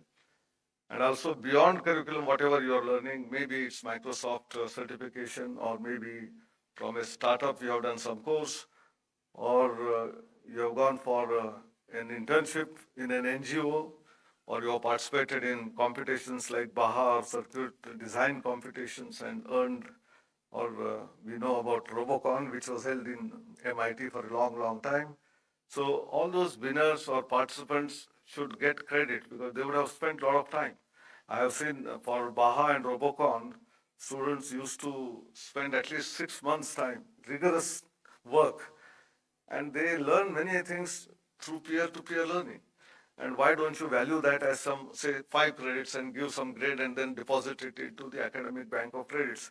If the university does not accept it to be considered as part of the curriculum and transcript, so be it, but at least the student can claim that he has done something extraordinary, apart from the mandatory courses that are there prescribed by the university. And thereby, when a student applies for higher studies within India, abroad, this carries heavy weight. In fact, many universities abroad don't consider your only grades as the input, but what all you have done beyond that is what is important. So this is a live, dynamic CV of the candidate. Keeps on building. And therefore, it is also valuable for people in the industry. You can also join, if you do some additional course sometime, please add it. TIE should conduct some courses of that nature. And we have this SWAYAM platform where people can put in some of the best courses which are there, and students can learn from their home. Today, technology enables that. You have internet, you have devices, so you can learn from the best professors, not just in India, but anywhere in the world. And those credits also can be transferred and kept into the academic bank of credits. So these are some of the very interesting features which, as part of the national education policy, has been happening. But one thing which I wanted to convey and which is very important is about the teacher education. When we are talking about future leadership development, it should start with all individual faculty. I'm very happy even for the teachers at the lower level, for example, school and high school, you require D.Ed or B.Ed to be eligible to become teachers. When you come to higher education, maybe in arts, commerce, science, engineering, medicine, what you require is only master's or PhD degree and you can become a teacher. Many teachers for a long time struggle to become better teachers. Some of them who have come for teaching profession, not out of their keen interest in becoming a teacher, but because there were no other jobs possible, they will never try to learn better, and then they will not deliver what is required to be done for lifetime. And therefore, a faculty induction program kind of a thing, where 8 modules were developed for teachers to understand the entire process of the entire teaching, learning, pedagogy, what is their role as a teacher in the college or university, all those 8 modules, including internship in industry, and then practicing it for 1 semester, and some senior teachers observing what they are doing and how they are doing and tweaking with that if required, and giving advice and counseling, mentoring. A teacher becomes a well-rounded, good teacher. And without this, we said that they should not be regularized at all. Let them be contract teachers, temporary teachers, till they do this. That means you will get what all is required as a teacher, and then you continue your journey and higher level courses for from assistant to associate professor promotion, associate to professor level promotion. Thereby, the true leadership starts getting developed step by step in a ladder form. That is one of those things which is important. As far as NEP is concerned, teacher education has been given great prominence. Leadership is also given importance, and that's why even prior to NEP, there was a program called LEAP. Many of the IITs and IIMs and some of the central universities were given. It was a full 3 weeks program. 2 weeks were conducted in the university or the IIT where faculty were going, middle level leadership people.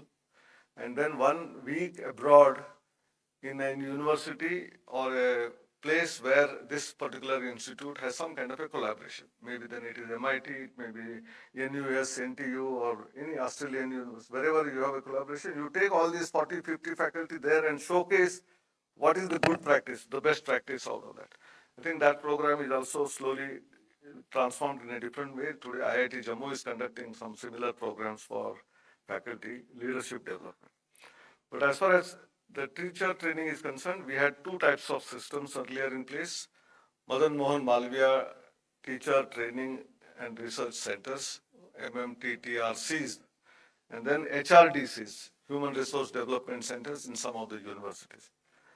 And both were doing some work, but not effectively, and therefore ministry has amalgamated both these and now simplified the name as Malviya Mission Teacher Training Centers, MMTTCs. And starting from essentially understanding of NEP itself, which is a challenge for many teachers and vice chancellors, to what all is required to be done by teachers in order to make life of the student comfortable, life of the student academically very good quality on the campus, including innovation research support system. That is what is to be observed and obtained from out of that.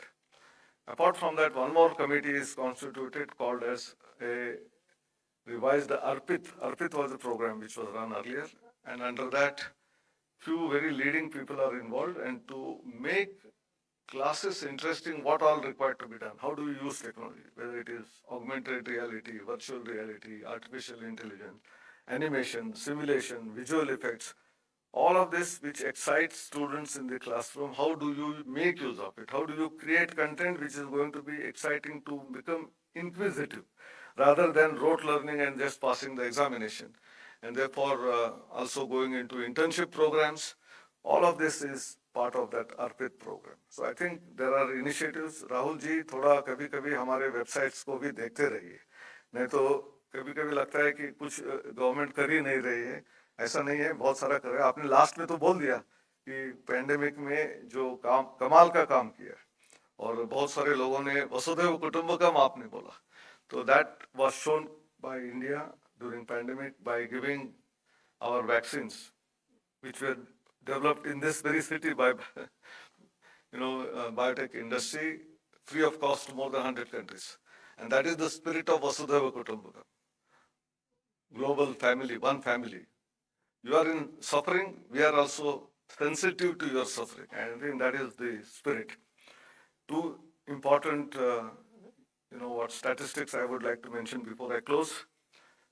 We had only 400 startups in 2014. Today there are 1,70,000.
Thank you so much, sir.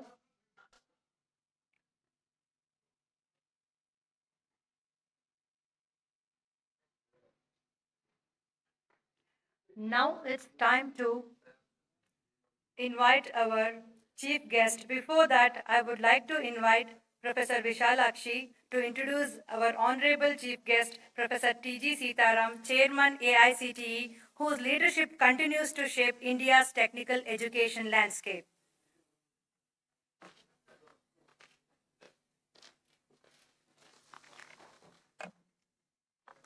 Professor Sitaram is yet another distinguished leader in the academic domain who needs no introduction. Yet, please allow me to share a brief overview of his illustrious and remarkable journey.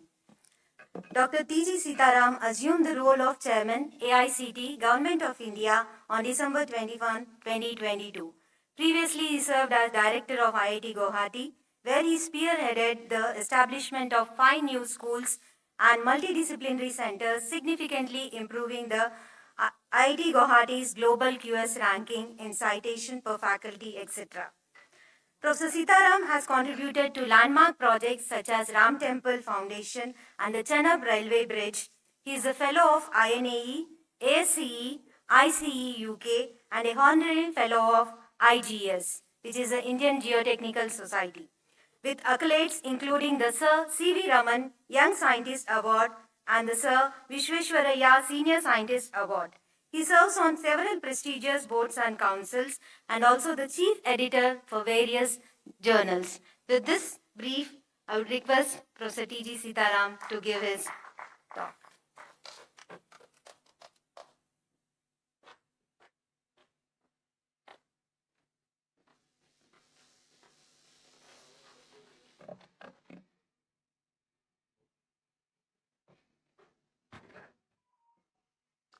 Good evening to everyone. Andariku Namaskaram. It's a great honor and a privilege to be here at the inaugural edition of the Bharat Higher Education Summit 2025. And as we all heard from the previous speaker, it is organized by the Confederation of Indian Private Universities, CIPU, and also hosted at the very vibrant and future-ready Mahindra University.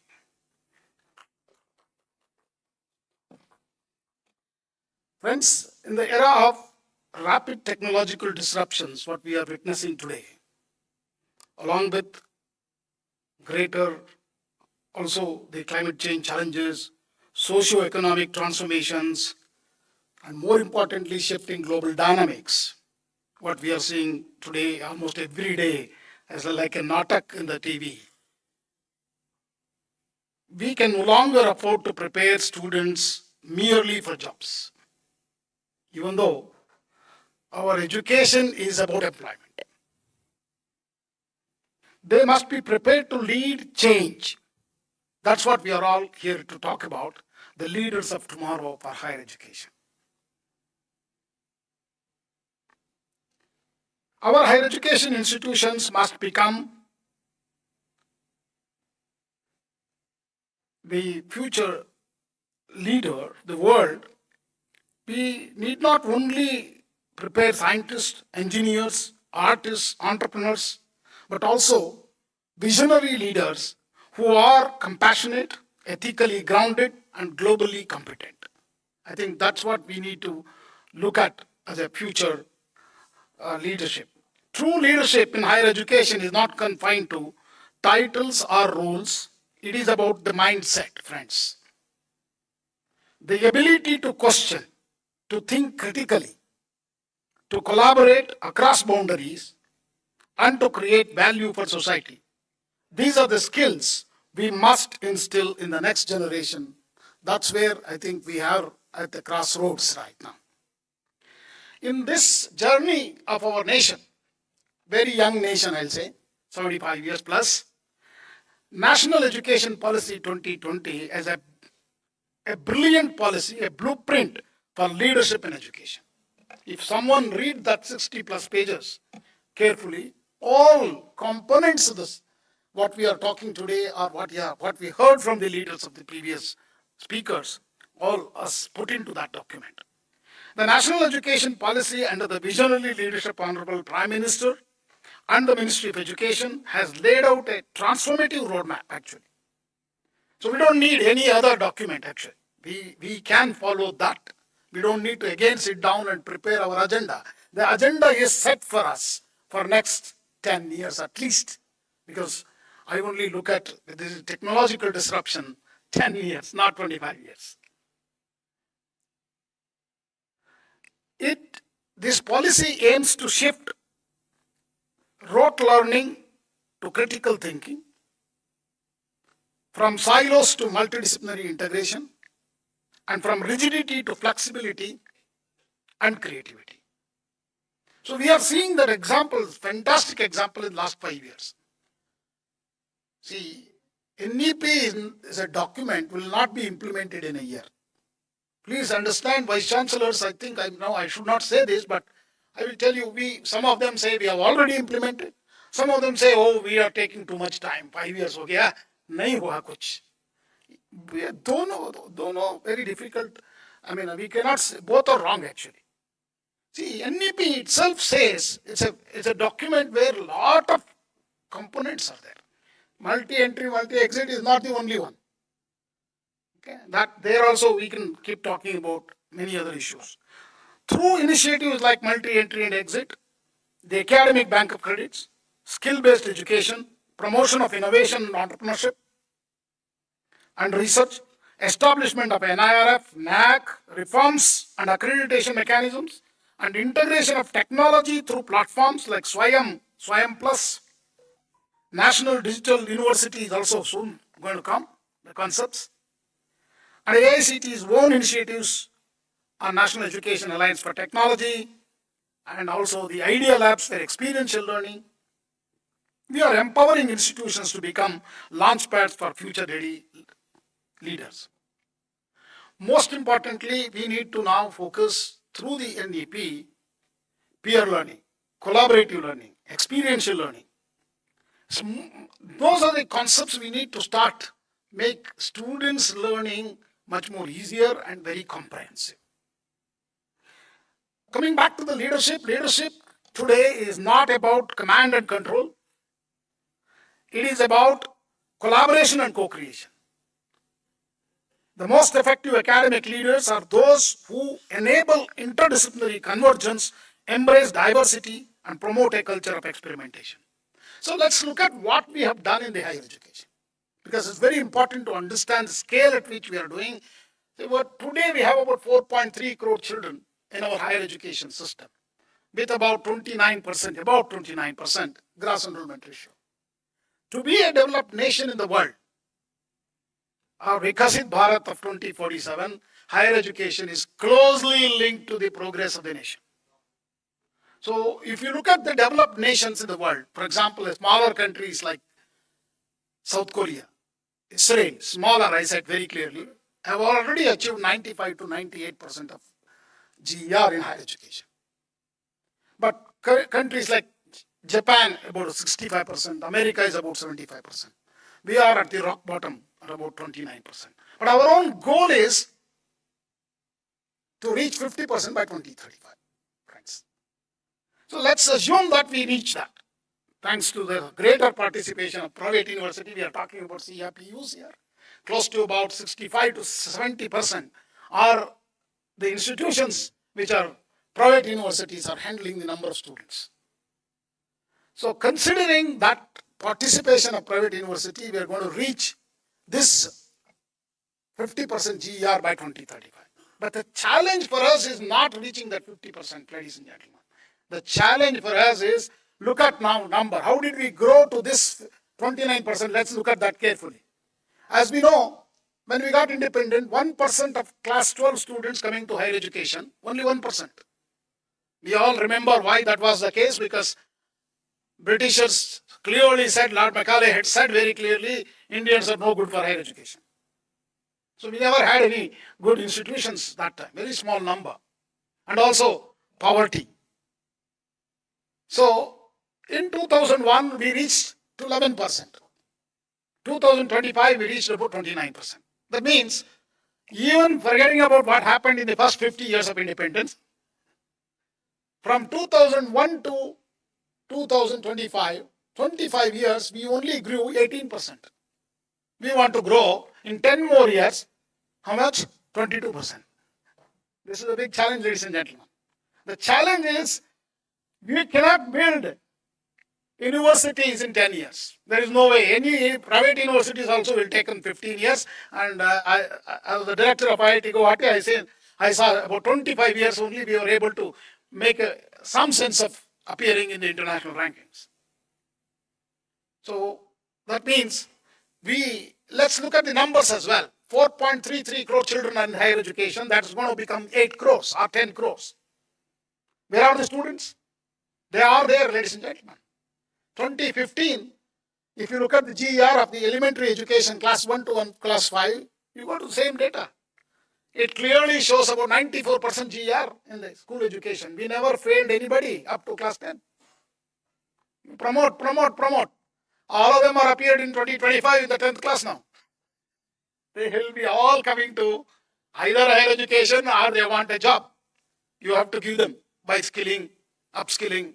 And what is another problem is the disruption what AI has brought.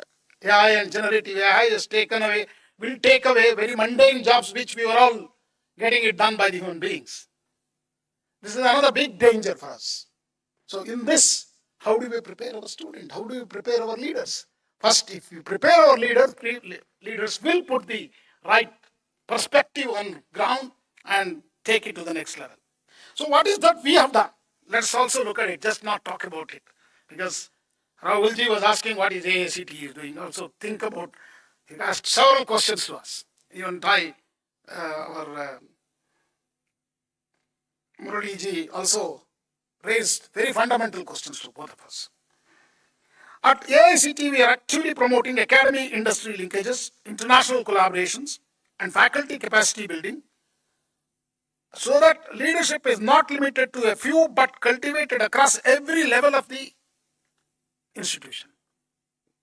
And we have also decided to offer leadership FDP programs soon. In a month or 2 months' time, we'll go to make an announcement, so that we're going to take the mid-level deans and other things, at least in private engineering colleges, because our focus is there, because we have a large number of private engineering colleges. So here, I would like to say at AICTE, so let's look at how many engineers we graduated. See, all of you know how AICTE was born. I don't want to take much time on that. 1987, the Act of AICTE through the Parliament passed, when large number of engineering colleges mushroomed in the southern part of India. And today we have close to about 3,000 plus engineering colleges, 3,500 diploma and other management and other things. So I just looked at how many engineers would have graduated from 1980s in India so far. Believe me, about 3 crore, 30 million engineers have graduated, ladies and gentlemen. And where are they working? What are they doing? So if you look at it today, every of our engineering graduate has a presence in every country of the world and every company of the world. Whether we like it or not like it, whether we can say that we are very low quality engineers, there is no skills, we are all second grade, third grade engineering colleges, but today 2,500 global capability centers, global companies have come to India in search of the talent which is here. And where they are also establishing right here in the cities like Hyderabad, Pune, Delhi, Bangalore. And these are the people who are hiring left and right. IBM alone has 65,000 in one building in Bangalore. It's a group of buildings. So this is the kind of, we have created, that means our engineers are serving across the world and they are in the top. See, they are ruling the tech world in the United States, Europe and India. These are the engineers. If you ask even our IITs, they are the brand today, real brand. And who are these engineers? All are IIT graduates only, because IITs are only produces hardly 6,000 to 7,000 engineers per year. And now today we admit 15,000 students with 23 IITs. Some of them are very new. Friends, look at all engineering colleges started graduating 1.5 million engineers per year almost 10 to 15 years back. 2007, 2008 say, we have consistently about very large number of engineers are graduating. That means these are all the engineers who are serving in all sectors of the world, whether it is space technology, defense technology, atomic energy technology. None of them are IIT graduates. Where are they? Our IIT graduates are going. Because first of all, they are 1% of the total engineers graduated from India. Please remember that, only 1%. So this number, 1%, are actually 50% of them go to UPSC as a deputy commissioners, district collectors, superintendent of police. Another 25% goes to America, and American government is thanking all of us. And even Rahulji mentioned, we always go there and discuss them. They are the same people. They're born here and got a 1 degree from here. Definitely. You check with them. And even I checked actually this number. At IITs, IIT Guwahati, I took an example because I was a director. I asked my staff to give me how many people who have a BTech degree from IIT has joined IIT Guwahati. 96% of them are from different colleges. If you ask them, where did you graduate? They'll say, I did my MTech from, they'll start only from MTech. They'll start, I am MTech from IIT Madras, PhD from Carnegie Mellon, postdoc from Harvard. I again have to repeat the question to them. Where did you graduate? They will tell you one of these engineering colleges. Maybe they will tell you Karate University. Pune. This is the reality, ladies and gentlemen. I think we need to first change this narrative. That our engineering graduates are very high quality, high talented people.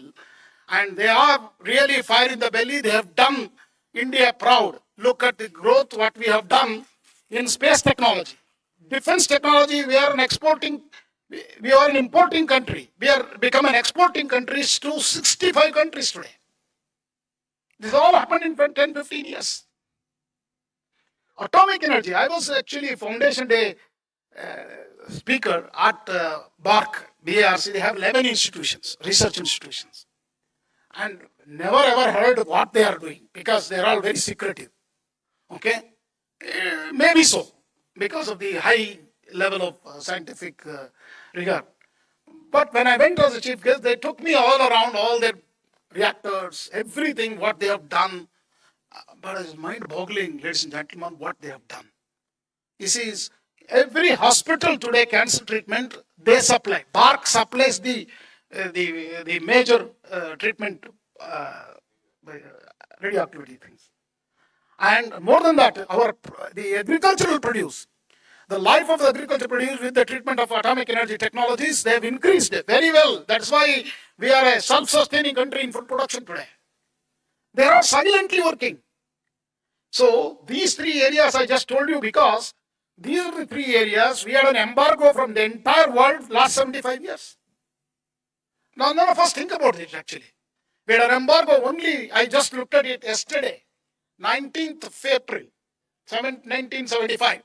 I don't know, many of you may not remember what happened there. Aryabhata was launched through Russians' help. But look at today, we are the top 3. Russians maybe are coming to us now to launch their satellites. That's the kind of a technology growth has happened in India. It's all happened not because of very elite people. It is all because of who have the fire in the belly, the young, energetic from rural colleges. Okay? Many of them, if you ask them, they are all from rural part of India. They were never even, they are maybe the first generation of engineers. And thanks to whom? We have to thank all our parents. Because before even child is born, they have a dream to put them into IITs, if not another engineering college or a medicine. But let me tell you one positive thing about engineering education in India. Many of you are all involved in this. We have democratized the engineering education for Indians. Why? Because look at the medical, what Rahul has asked, I completely agree with him. We have 1 lakh students. We only came to know that our students are not getting medical seats when Ukraine war broke out and people also go to Ukraine to study medicine.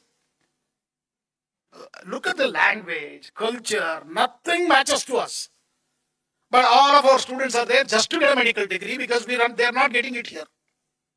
So I think what engineering has done is mind-boggling. Thanks to everybody who was either private engineering colleges or government putting up the policies and regulation. Today we have democratized the engineering education, and anybody who dreamed to work or study engineering, they have an option in India.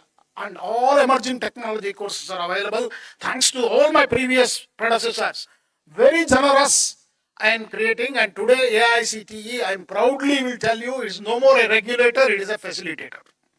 And we have completely eliminated the bureaucracy, and we have done everything online, digital, complete digital approval. Even I appeal to every college, don't come to AICTE, we will deliver your approval on your computer desk at your places.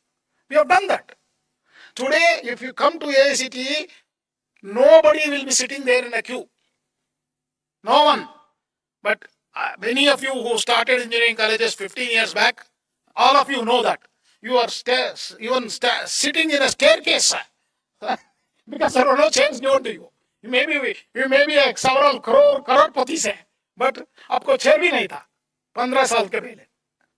I think let's accept that we have changed the engineering education and management education as well through PG diploma. What Dr. Sahasrabudhe did in 2018, bringing all 300 the PG diploma standalone, is a mind-boggling policy. For never, government can never think about it.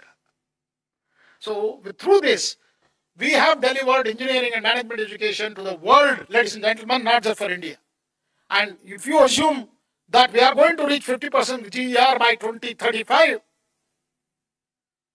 our engineers and managers will be omnipresent in every country, every company of the world, because most of the country are aging society and they don't have people to continue what they have excelled. So our people are very smart, very talented, and they are capable.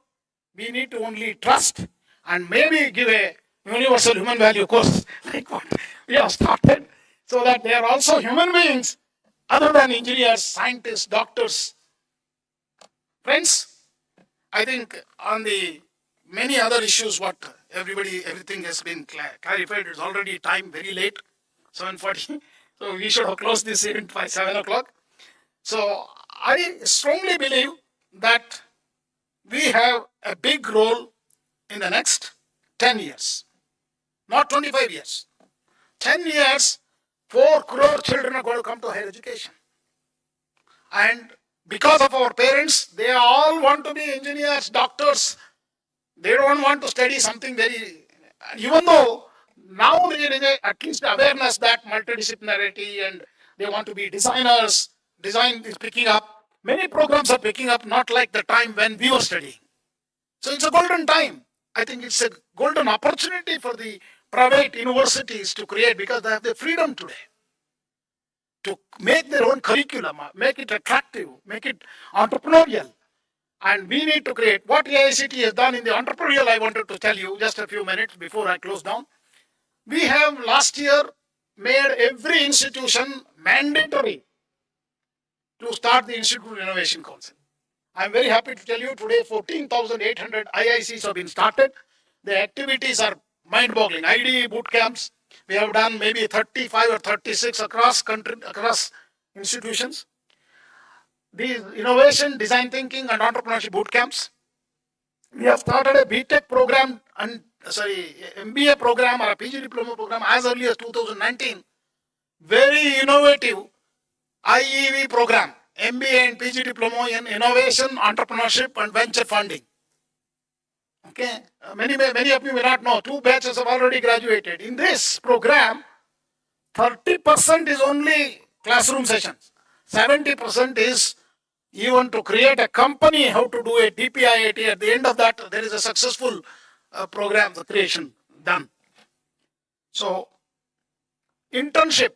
Our internship portal is mind-boggling. We have 75,000 companies of our internship portal, 50 lakhs internship we have delivered. AICTE internship portal hosts not just engineering and management students, it is also available to the entire higher education. 2 crore registered students are there on our internship portal. We have created recently AICTE career portal with the help of a unicorn. 7 lakh employees are there. We understand that employability is the very important because we have not reached a stage as a country. We are a poor country. For us, education means employment. We only come to higher education for employment. We have not yet reached that stage which when in the past India was there. In the past, we wanted to be the Guru, Vishwa Gurus. So I feel we have excellently done as a young nation. So I would like to especially acknowledge the role of private universities here. In addition to the government, government has also done, even for the private universities, our TechUp 1, TechUp 2, TechUp 3, I can go on. Many such RUSA, many such funding opportunities were given by the Ministry of Government. National Education Policy itself, look at the vision of that. Yes, all of us want much more progress, much better things. I think we need to all work together to make that happen.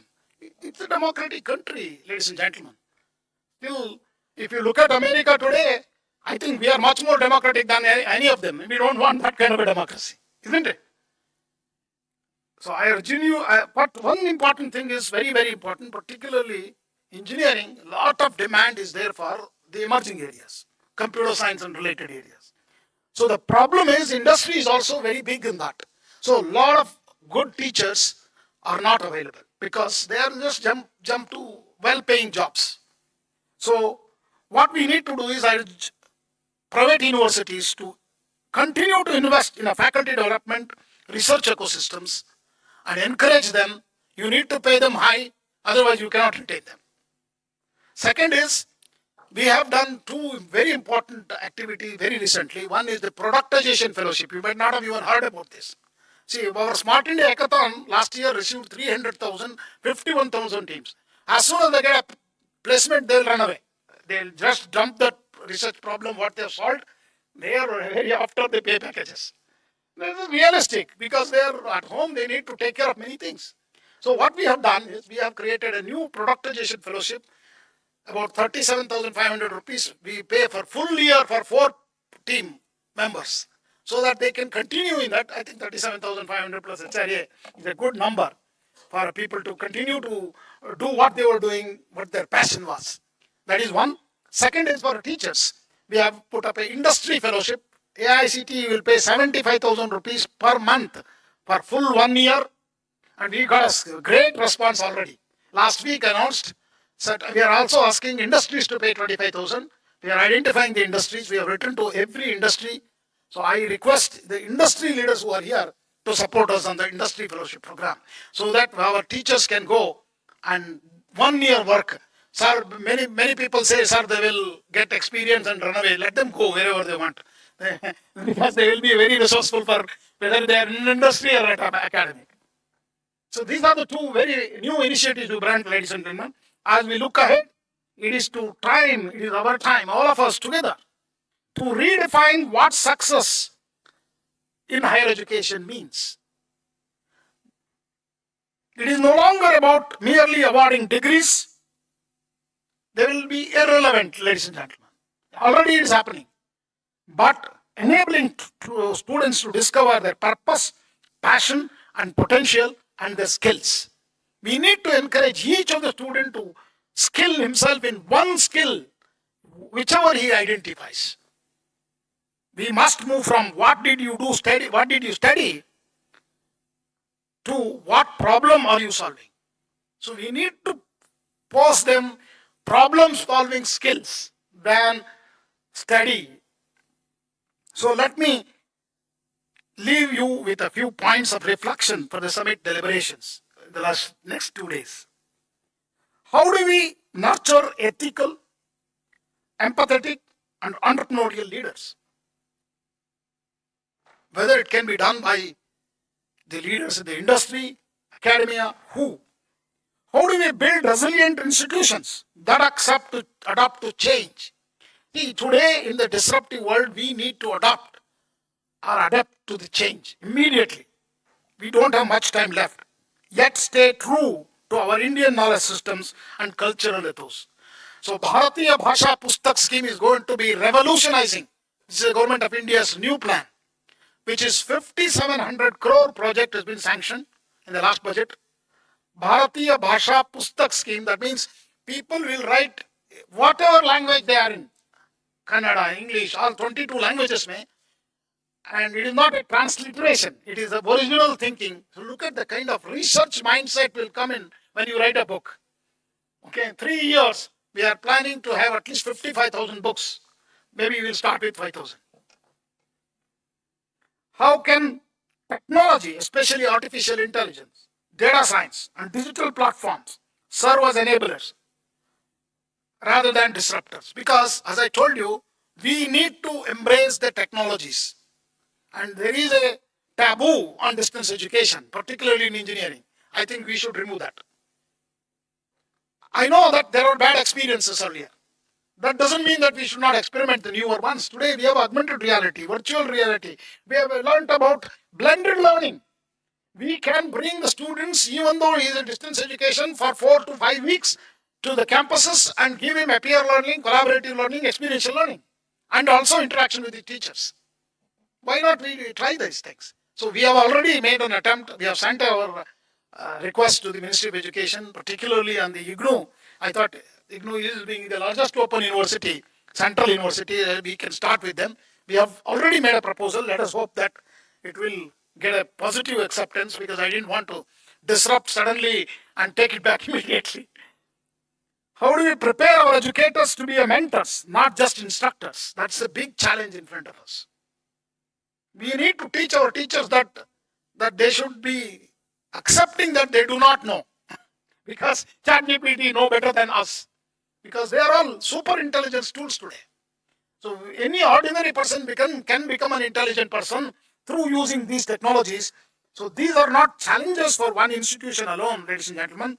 They require a coalition of the willing policymakers, regulators, private and public institutions, industries, most importantly our student community, also to understand their role is also there in making India great again.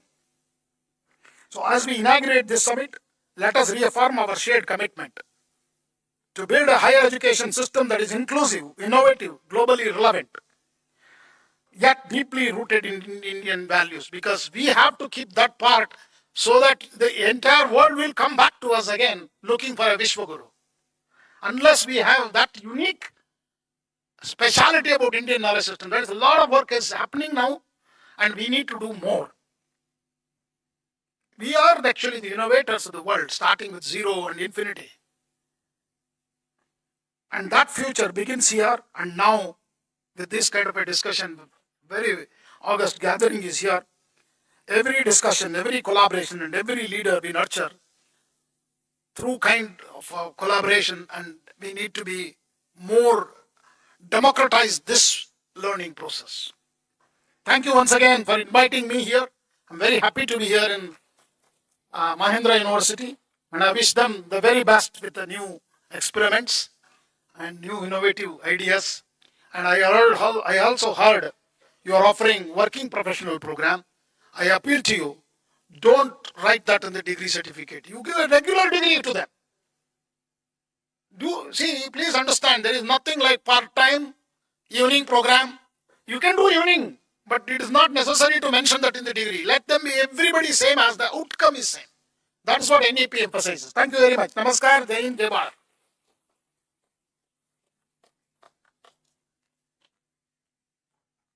Thank you so much, sir. It was very wonderful and insightful speech, where you are advising us to redefine the success and also adding the ethical aspect in education. For a moment, you made us feel proud about what has been already happened in India, which makes us feel proud. Thank you so much, sir. Now I would like to request our Honorable Vice Chancellor, sir, and also Dr. Karad to felicitate our guest. Yeah.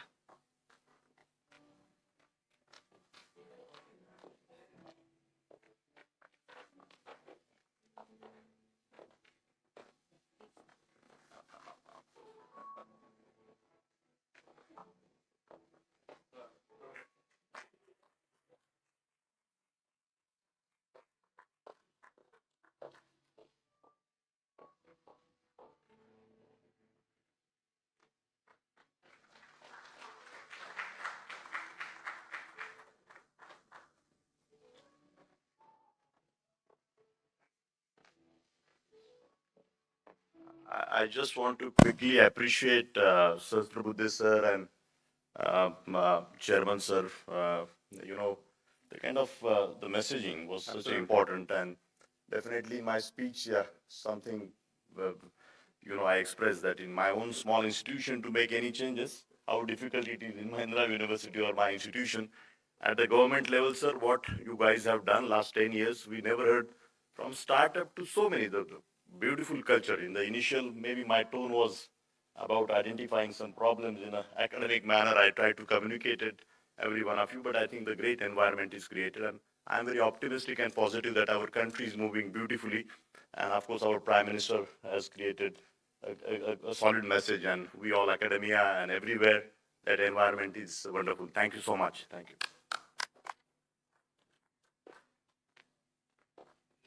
Thank you so much, sir. Now, as we conclude this inspiring session, I would like to invite Professor G.K. Shirude, Honorable Vice President CIPU and Vice Chancellor, Sri Balaji University, Pune, to deliver the oath of thanks.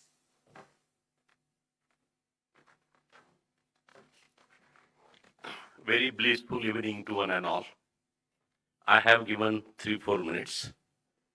It's a Hercule's task to give a justice. I will try my best. It is my honor and privilege to deliver the concluding remarks and note of thanks on this momentous occasion. With this beautiful auditorium, I am going to just say that I remember Arthur Barker, a great philosopher. He has mentioned, and I quote his statement, "Vision without action is a dream. Action without vision just passes the time. But vision and action can change the world, and this is what all these speakers, they have mentioned it. Next generation leaders need vision along with action, inclusivity, a transformative mindset, along with 5 C's, capacity, commitment, credibility, conviction, and clarity thought. The clarion call of this century is very loud and clear. Either excel or exit, either perform or perish. With this, I extend our deepest gratitude to the chief guest, Professor Dr. T.G. Sitaram, whose inspiring inaugural address has set the tone of meaningful dialogue and direction in the domain of higher education leadership. Sir, indirectly you have mentioned that nahi jnanena sadrusham pavitra mahavidyate. What I mean, that the world is nothing, is superior than knowledge and skills, and upskilling is the need of a day. You have mentioned about what is going to be there. Now our system is very much accustomed with the 3R, read, remember, and reproduce. Now there is a change, rigor, result, and resilience. My special thanks to the guest of honor, Professor Dr. Anilji Sahasrabudhe, for his powerful, motivating keynote address that resonated with both the challenge and aspirations of our academic ecosystem. At the same time, it reminds us of our collective responsibilities in shaping the academic landscape of the nation. As you have mentioned, persistent efforts are needed, and teachers' training plays a very crucial role. And here I remember, Anilji, for you, there is a Sanskrit saying, Udyamena hi siddhanti karyanina manorathe nai suptasya sinhasya praveshanti mukhe mrugaha. It means that a desire is not going to be helped unless you take the persistent efforts. That a beautiful deer will not simply enter into a sleeping lion's mouth. So sustained efforts are needed from all the dimensions. Dr. Rahul K. Karad, Chief Patron, a very young dynamic leader from Pune, CPU and Executive President, MIT World Peace University, for his visionary presidential address, which highlighted the transformative potential for higher education in shaping future leaders. Sir, in nutshell, there is a famous saying, and I quote, that is, the mountain tops inspire leaders, always everywhere in this world. But values mature them. Next generation leaders should understand the values which will help them to create a new roadmap ahead. Dr. Murli, Chairman Global Board of Trustees, TAI, and founder of CEO, for his thought-provoking special address for bridging the result of bridging the worlds of innovation, entrepreneurship, and education. The whole world, as he has mentioned very correctly, that the knowledge factory is only in India, and very positive hopes from the Bharat as far as the mindset is concerned. He has specifically mentioned that our graduates should not be a job seekers, they should be a job providers. My special thanks to Dr. Suresh Garimala for impactful education, Dr. Gopal Pathak, a visionary president of CIPU and Director General of Sarala Birla University, for his enlightening theme address that laid a strong academic foundation for the summit. Sir, agility, resilience, and excellence, this is what you have narrated as far as your keynote is concerned. Finally, the Vice Chancellor of this university, Ejulu Meduri, sir, we are very happy, very comfortable, but at the same very proud of you, your team, particularly IQAC, and you really deserve a huge thanks. My latest not but the least, I think each one of you, for the being part of the inaugural session, your participation reflects a shared commitment to building the next generation of transformative leaders in higher education.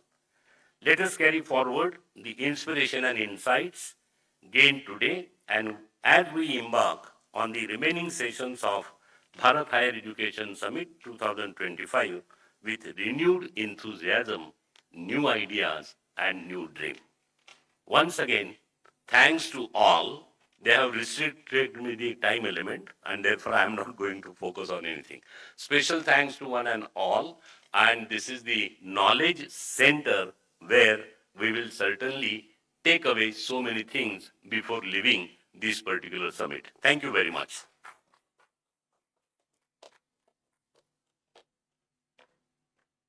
Thank you, sir, for extending vote of thanks, emphasizing on the takeaways from all the speakers. Thank you so much. Now it's time for us for the national anthem as a symbol of unity and pride, inspiring patriotism and reminding us of our duty toward our nation.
Thank you, one and all. Now I would like to request all of you to come a little further for a group photo session. From there only.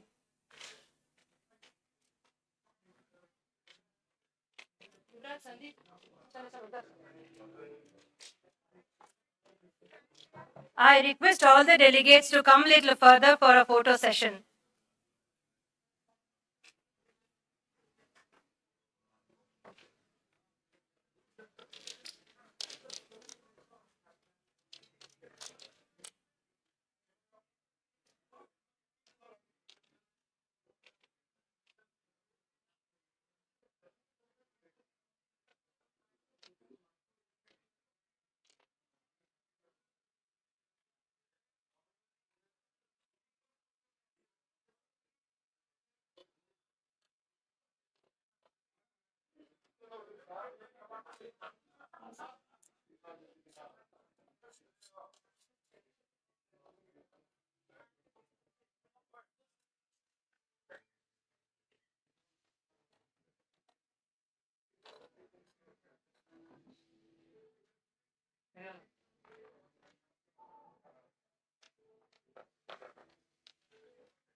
Once again, thank you all for your presence and also gracing this occasion.